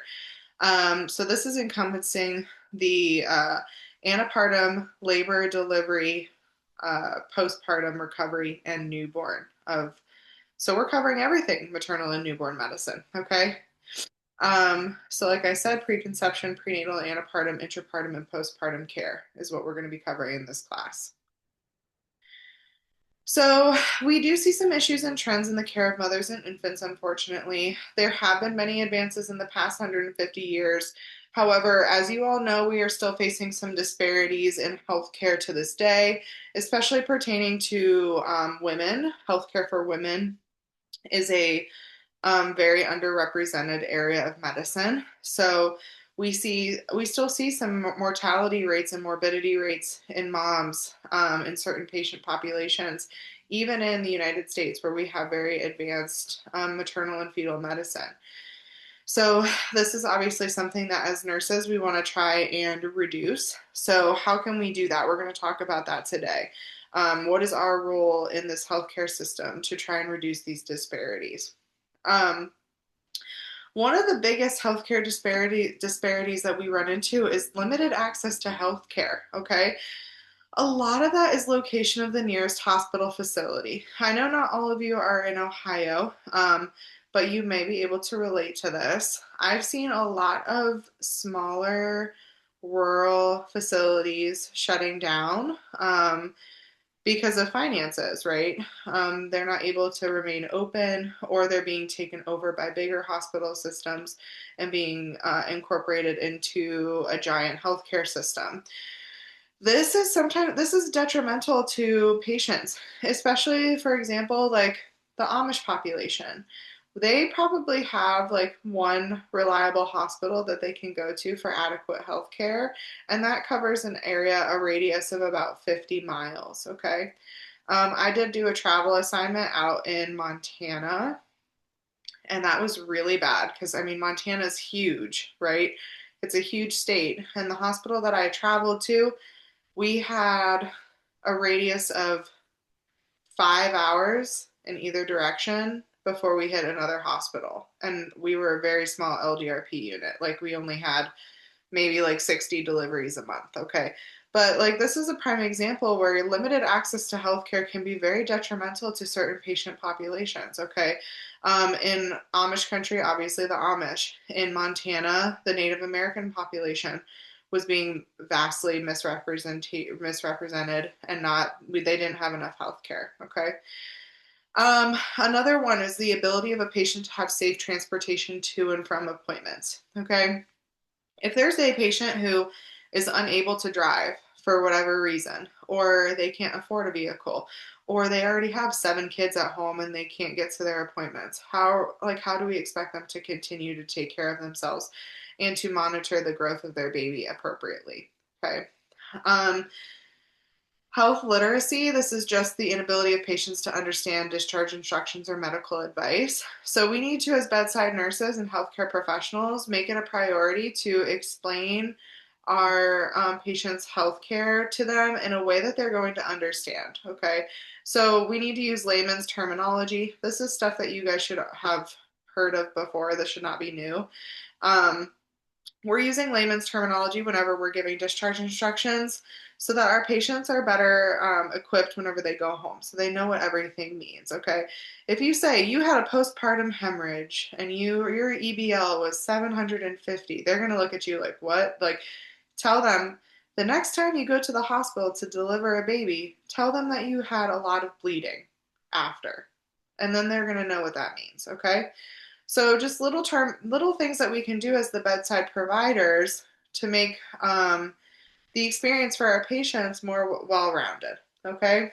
Um, some other social detriments of health or health disparities can come from a socioeconomic status of a patient, specific race of a patient. We see higher instances of health disparity or misrepresentation in the medical field with certain races, and then the environment that a patient is residing in. Okay. All of these things will impact the treatment of a patient and how we should be handling their care. So, what can we do to reduce health disparities? What can we do as the bedside nurses to get appropriate health care and good health care to our patients? So when we talk about specific populations and specific groups that are affected more than others, you can see listed here African Americans, Native Americans, Hispanics, Alaska Natives, Asian Pacific Islanders experience significant disparities in morbidity and mortality rates. This is still true to this day, and it is terrible. So as healthcare providers, we need to make sure that we are providing competent and well-rounded healthcare to everyone, no matter what their race is, gender, how they identify, um, their social standing, socioeconomic standing. We need to treat and provide appropriate care to each patient respectfully and to the best of our ability, regardless of any of those external factors, because it really does not matter. Okay.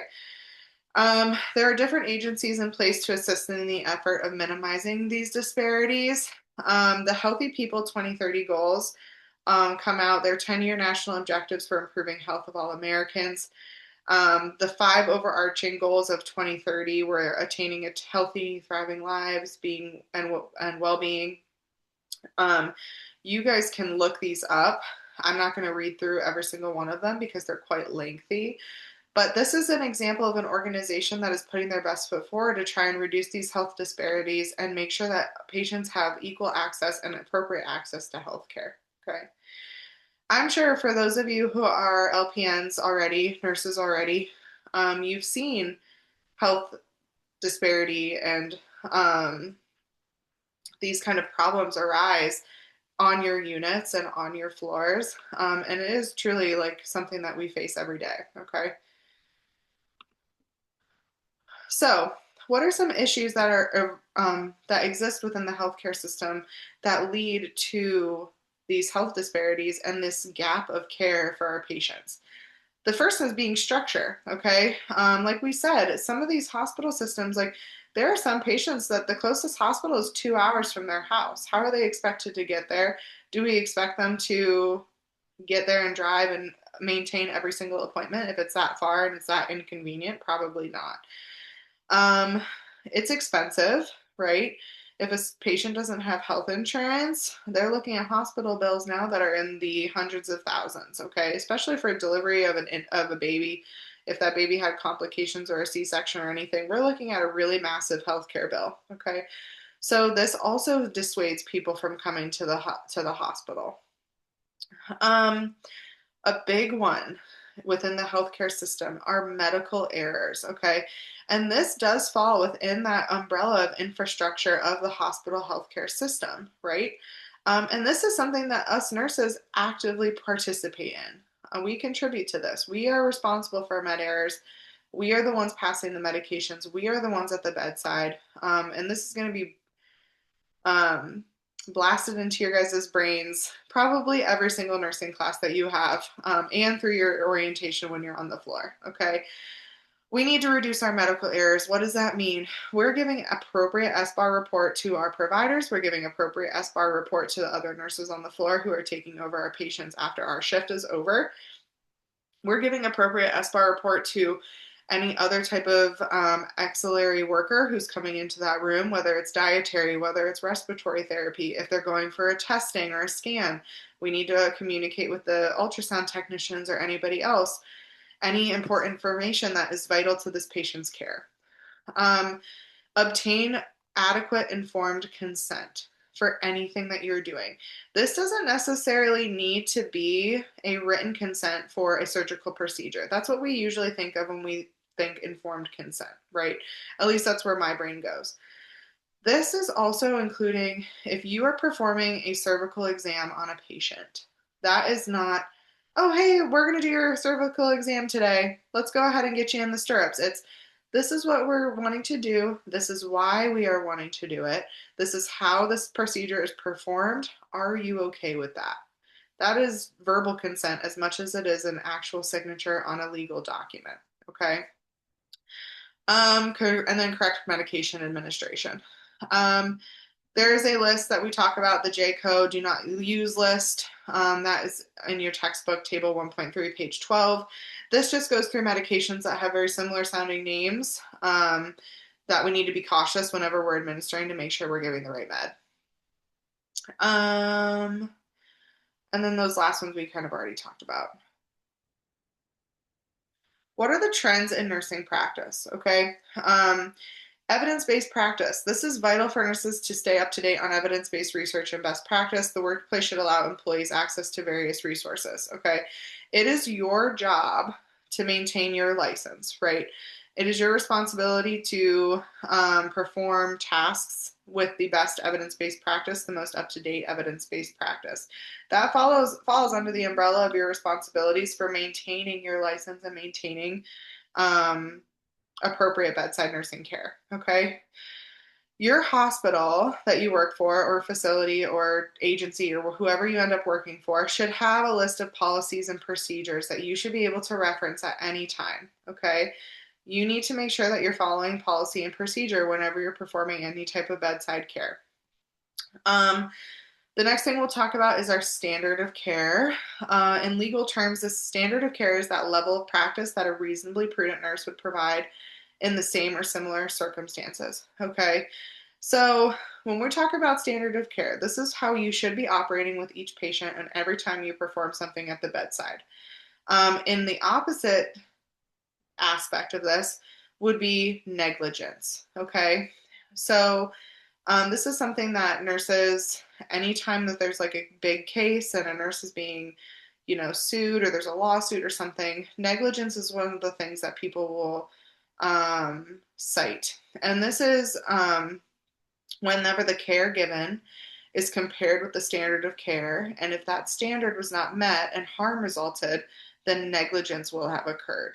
Okay, so we need to make sure we're performing to the best of our abilities the tasks that we have our evidence-based practice for at the standard of care. We talked about the J code do not use list. A centennial event is any event that is not due to underlying conditions or natural courses of a patient's condition that affect a patient, resulting in death, permanent harm, or severe temporary harm. Okay. This refers to perinatal events, specifically the need for receiving 4 or more units of blood products or admission to the ICU. So like a centennial event would be like a patient came in and was having a very standard pregnancy. She had no high risk factors, nothing at all happened. And then she ended up having a massive hemorrhage, or she ended up going into DIC and she had to be admitted to the ICU, or she had to have an emergency hysterectomy. Those are centennial events because it's like, why did this happen? And it's going to be investigated a little bit more closely. All right. So let's talk about the family. Whenever we talk about labor and delivery and maternal care, we also have to incorporate our family dynamic because support and structure, whenever we're introducing like a new life, is very important. And we need to be able to perform well balanced, well rounded care to any type of family dynamic. So we'll go through them here real quick. We know the definition of a family. We know what that is. I have that there listed for you if you need it. The different structures can be found in each family, and I have listed here the ones that are in your textbook, okay? So, nuclear family, multi generational, non biologic parent families, cohabitating parent families, married blended families, single parent families, and then LGBTQ plus families. Um, so obviously, your nuclear family is the traditional American family, which I wouldn't even say this is true anymore. A lot of research has been shown that the nuclear family is becoming less and less prevalent in America. So this might be changing here within the next couple of years. This is a husband, wife, and children, biological or adopted. They live as an independent unit and they share the roles and responsibilities. And then it goes down this list. You guys can look into it a little bit more in depth in your textbooks. Okay, I'm not going to go through each one, but it is important as the bedside nurse that we're asking our patient, like, who is your support person? Like, what is your support system whenever you go home? What does that look like for you? And kind of incorporate their care based on that. So, the culture of an individual and a group is influenced by religion, environment, and historic events. So, we need to provide culturally competent care to our patients, is basically what we're getting at, okay? So, how do we display cultural competence? We must continue to grow in cultural competency because our society is becoming more and more culturally diverse, okay? Um, So here I have some other important definitions listed for you and how to complete and how to be culturally competent.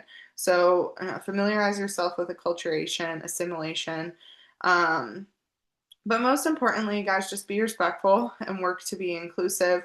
A lot of the time, too, like if there's a patient who is non-English speaking, we need to work with them to get an interpreter so that they're not just like, guessing what's going on, especially in labor and delivery, especially in maternal newborn medicine. That's an area of medicine where patients need to be um, in the know of everything that's happening and everything that's going on. Okay.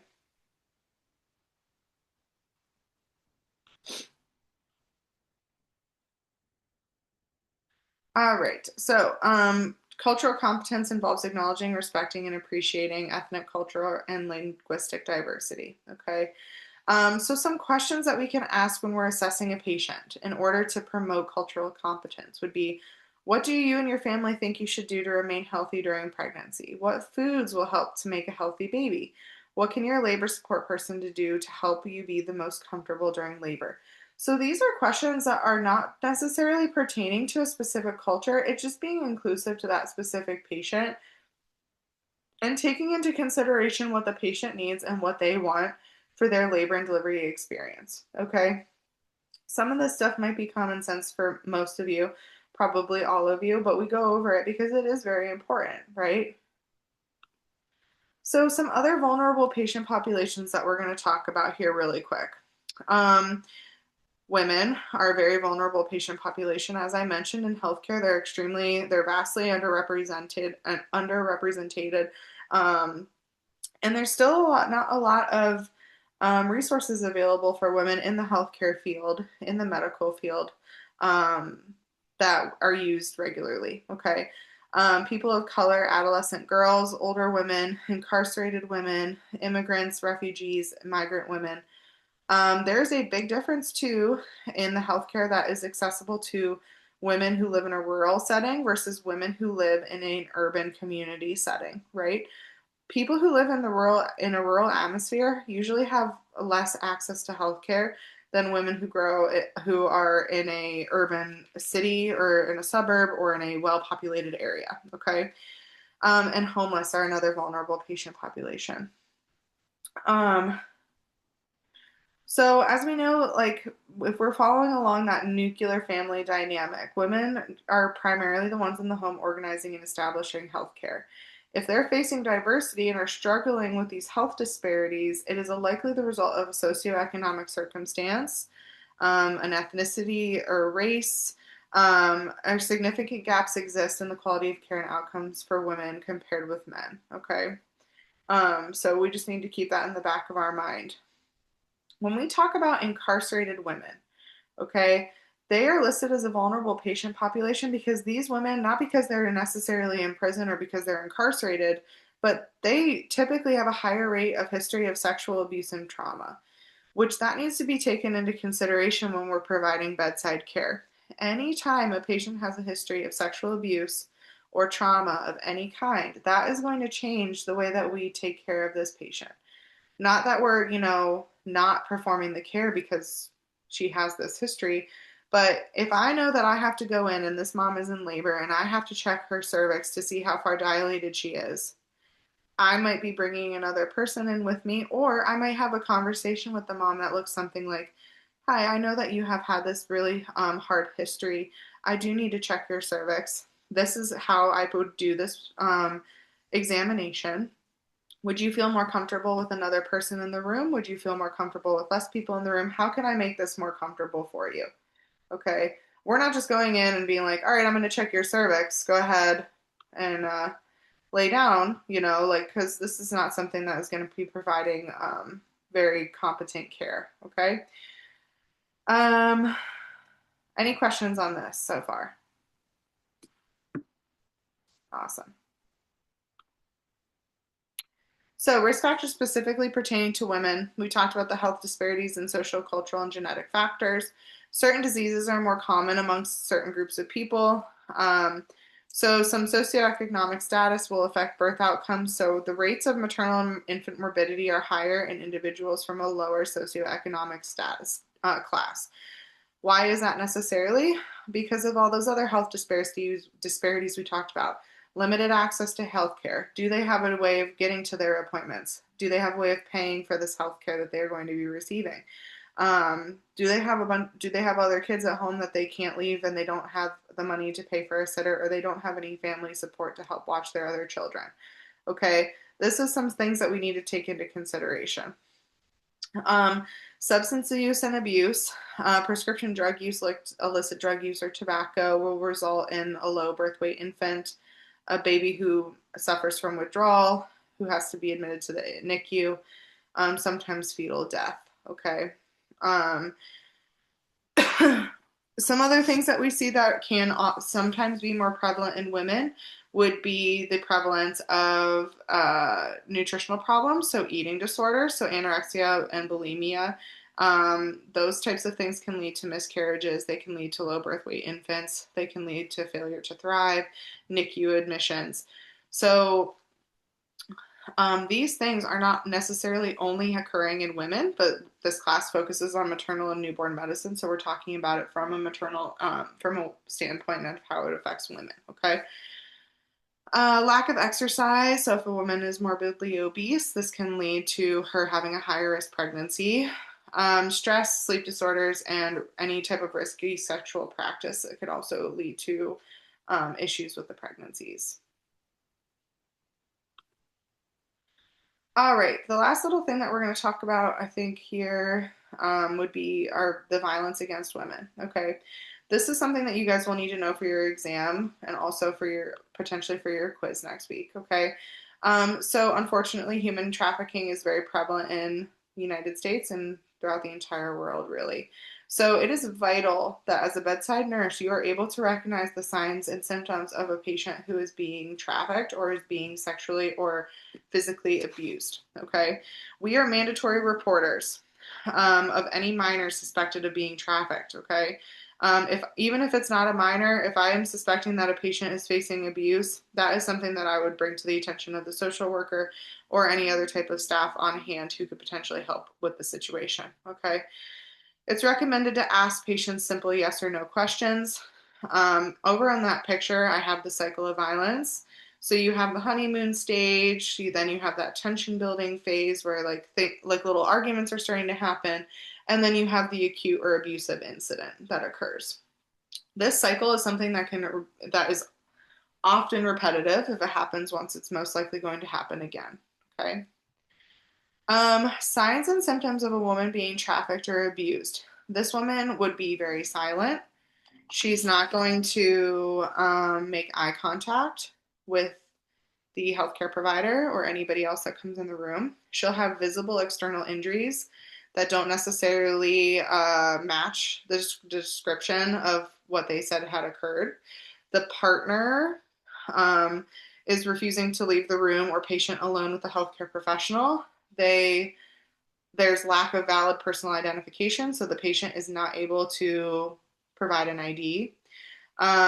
She has an STD or STI infection that has progressed to a later stage and hasn't been treated. So it's at the point where it's very severe.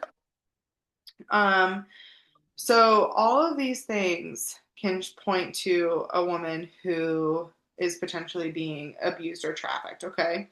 Intimate partner violence is another thing that we talk about in this class because it is more common, unfortunately, than you would think. And it's the most common form of violence experienced by women worldwide. So 1 in every 6 women report being a victim of domestic violence. Battery during pregnancy does occur.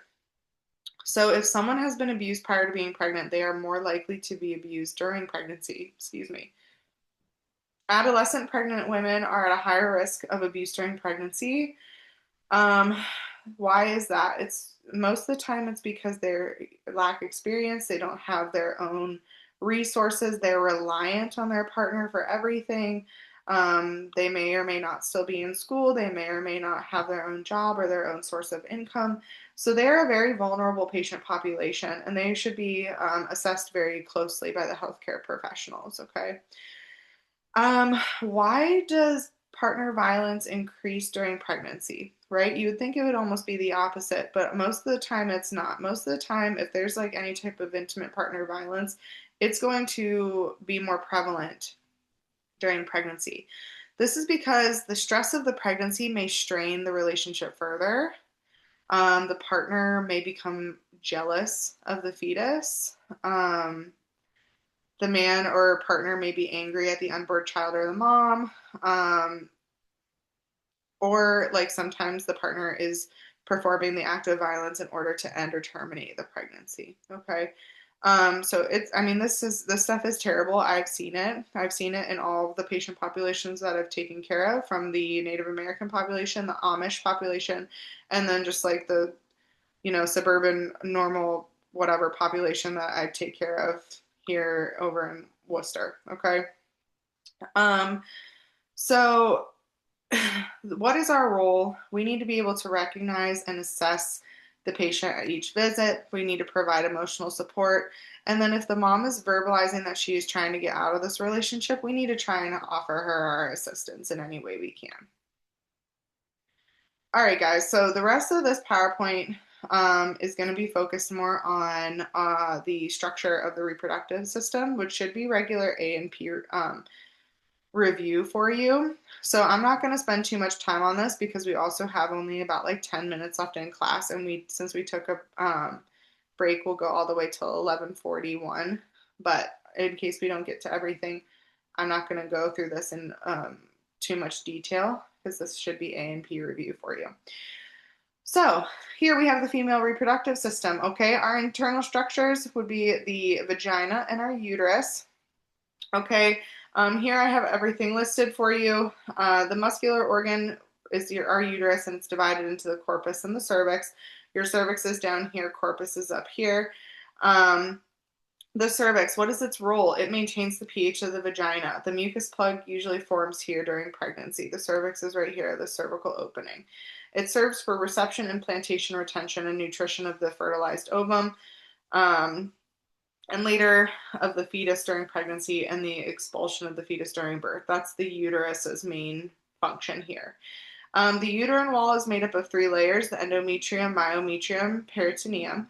The fertilized ovum attaches to the endometrium. I would circle star that. You need to know where your fertilized ovum implants. Okay? It should attach to the endometrial layer of your uterus. Your fallopian tubes are out here. This is what provides passage between the ovaries and the uterus for movement of the ovum. The ovaries provide estrogen and progesterone, and this is where ovulation occurs, the release of the mature ovum at intervals. So here's your ovaries. They release the egg. Fertilization um, typically will occur in the fallopian tube, and then implantation will occur in the endometrial layer of the uterus. All right, our external structures and breasts. So our external structures would be your mons pubis, which is that tissue that is above the vagina. The labia minora, which is labeled here for you, labia majora, clitoris, vestibular glands, vaginal vestibule, vaginal orifice, urethral opening, and your perineum. Those are all external, okay? You guys should know what each one of these does, the function behind them, okay? So let's see here.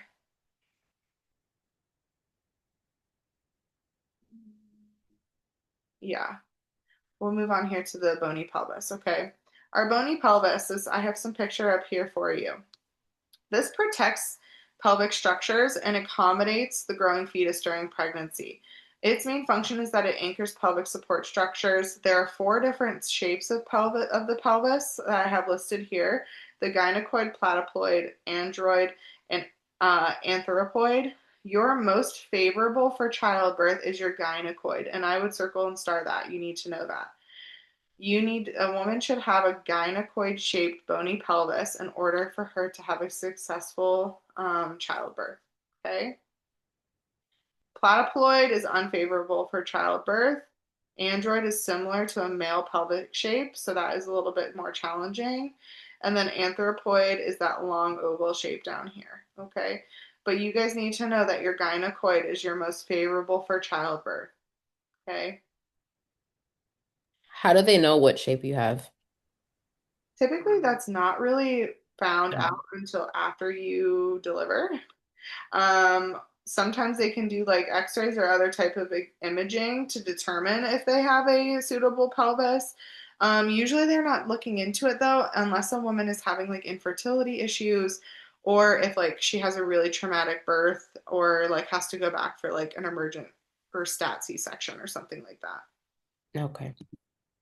All right. So when we talk about breasts, you need to know that it's made of mammary glands, and that each of the mammary glands is comprised of 15 to 20 lobes. We all should know not every breast is symmetrical and evenly sized. Due to an increase of progesterone in pregnancy, our breast tissue changes, it enlarges, and it sometimes will not reach full maturity until mom is breastfeeding postpartum. Okay. Um, we need to know the structure and stuff for breast because we need to be able to educate our patients when they should be getting mammograms and other routine testing and what is normal and what's not normal. I guess now healthcare providers have been told to inform their patients not to perform breast examinations as routinely, because oftentimes like the women will be feeling like different structures that aren't necessarily anything dangerous, and it's leading to an increase in unnecessary testing and unnecessary biopsies, where now what's mostly referred is getting an annual breast exam by your primary care physician. Okay. All right, guys, since this is maternal and newborn nursing, we need to obviously know about the menstrual cycle. This is very important whenever we're talking about fertility and just pregnancy and implantation in general. Okay. So, menarche is your first menstruation. This occurs between 8 and 11 years of age. This number is a little bit different now because a lot of external factors will impact whenever a woman or a girl will get her first period. Okay. We talk about that a lot later in the course, okay, of things that can impact periods. We actually talked about that, I think, like the last week, like week 10 before you do your HESI review, okay? Menopause is our last period. So, menstruation, we know that this is the periodic uterine bleeding that begins approximately 14 days after ovulation. The average length in the cycle is 28, but that can be longer or shorter depending on like a woman's regularity and also if she has underlying medical conditions like PCOS, hypothyroidism, things like that that can delay or change a period. Um, it prepares the uterus for a pregnancy. When pregnancy does not occur, menstruation follows. The cycle can be influenced by age, environment, medical conditions, and emotional status. Okay, stress is something that can very much impact a period. It's regulated by hormones. You guys need to know these two phases: the follicular phase and the luteal phase. The follicular phase is when the uterine lining is shed, which is menstruation, and then the lining begins to regrow and thicken to prep for an embryo. It lasts about 10 to 14 days, ends with ovulation in the next phase. Your luteal phase is when your LH will surge, an egg is released from one of the ovaries, and the corpus luteum is formed and produces progesterone. Your corpus luteum on an ultrasound almost looks like an additional or a larger ovary. This corpus luteum is what is producing progesterone throughout the entire pregnancy. Okay, so if we see a presence of a corpus luteum on an ultrasound and we also see an implantation, then we can diagnose that this is a pregnancy. Okay, we can diagnose a pregnancy. Estrogen and progesterone cause the lining of the uterus to thicken and prepare for implantation of a fertilized egg. We talk a lot about estrogen and progesterone in this class. Those two hormones are the biggest things that are impacting our pregnancy. So we need to know about those. Fertilization occurs a few days after ovulation when the lining conditions are the most favorable. If no implantation occurs, estrogen and progesterone decline and the endometrial lining begins to shed. Okay. You guys do need to know the menstrual cycle. All right. So, when we first have a patient come in to any type of office, most likely GYN, we're talking about that here. These are the things that we need to be conducting in order to perform an adequate assessment. We need to interview that patient, get their name, birthday, medical history, ask open-ended questions. We're developing trust. We need to implement those cultural considerations. Screen them for drug use or other harmful habits, screen for any type of abuse, obtain an appropriate and lengthy health history and review of symptoms. So we're doing our hands-on assessment as well, listening to their lungs, their heart, doing a breast exam if necessary, perform any vaccines and screening, and then if we need to do an internal pelvic exam or swab, this is for usually pap smears or an STI test, STD test. And then here I have listed below how we would assist a provider with those. We're going to wash our hands and get equipment, have a patient pee, assist them to the lithotomy, which is when they're on their back with their feet in stirrups, explain the procedure in great detail to them, perform external, internal exam, and then assist with any type of palpation if we need that. Okay.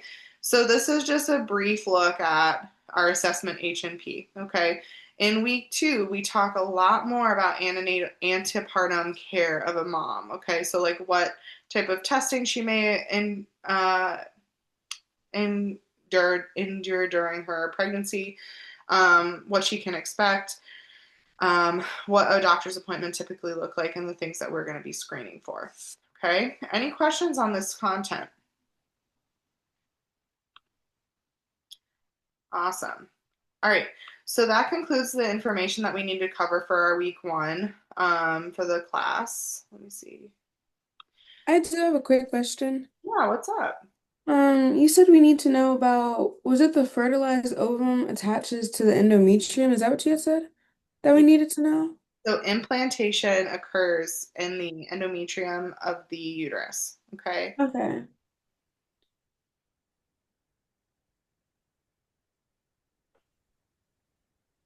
So for this week, you guys will have to complete that introduction discussion prompt by Sunday. Please have your initial post done by tonight, and then follow up with 2 of your peers by Sunday. And then we also next week have our first quiz. Okay, so like I mentioned, you will have an OB math question on there. You will also have content from this week, and you'll also have content from next week on that quiz as well. Okay, so be on the lookout for my announcement on Saturday.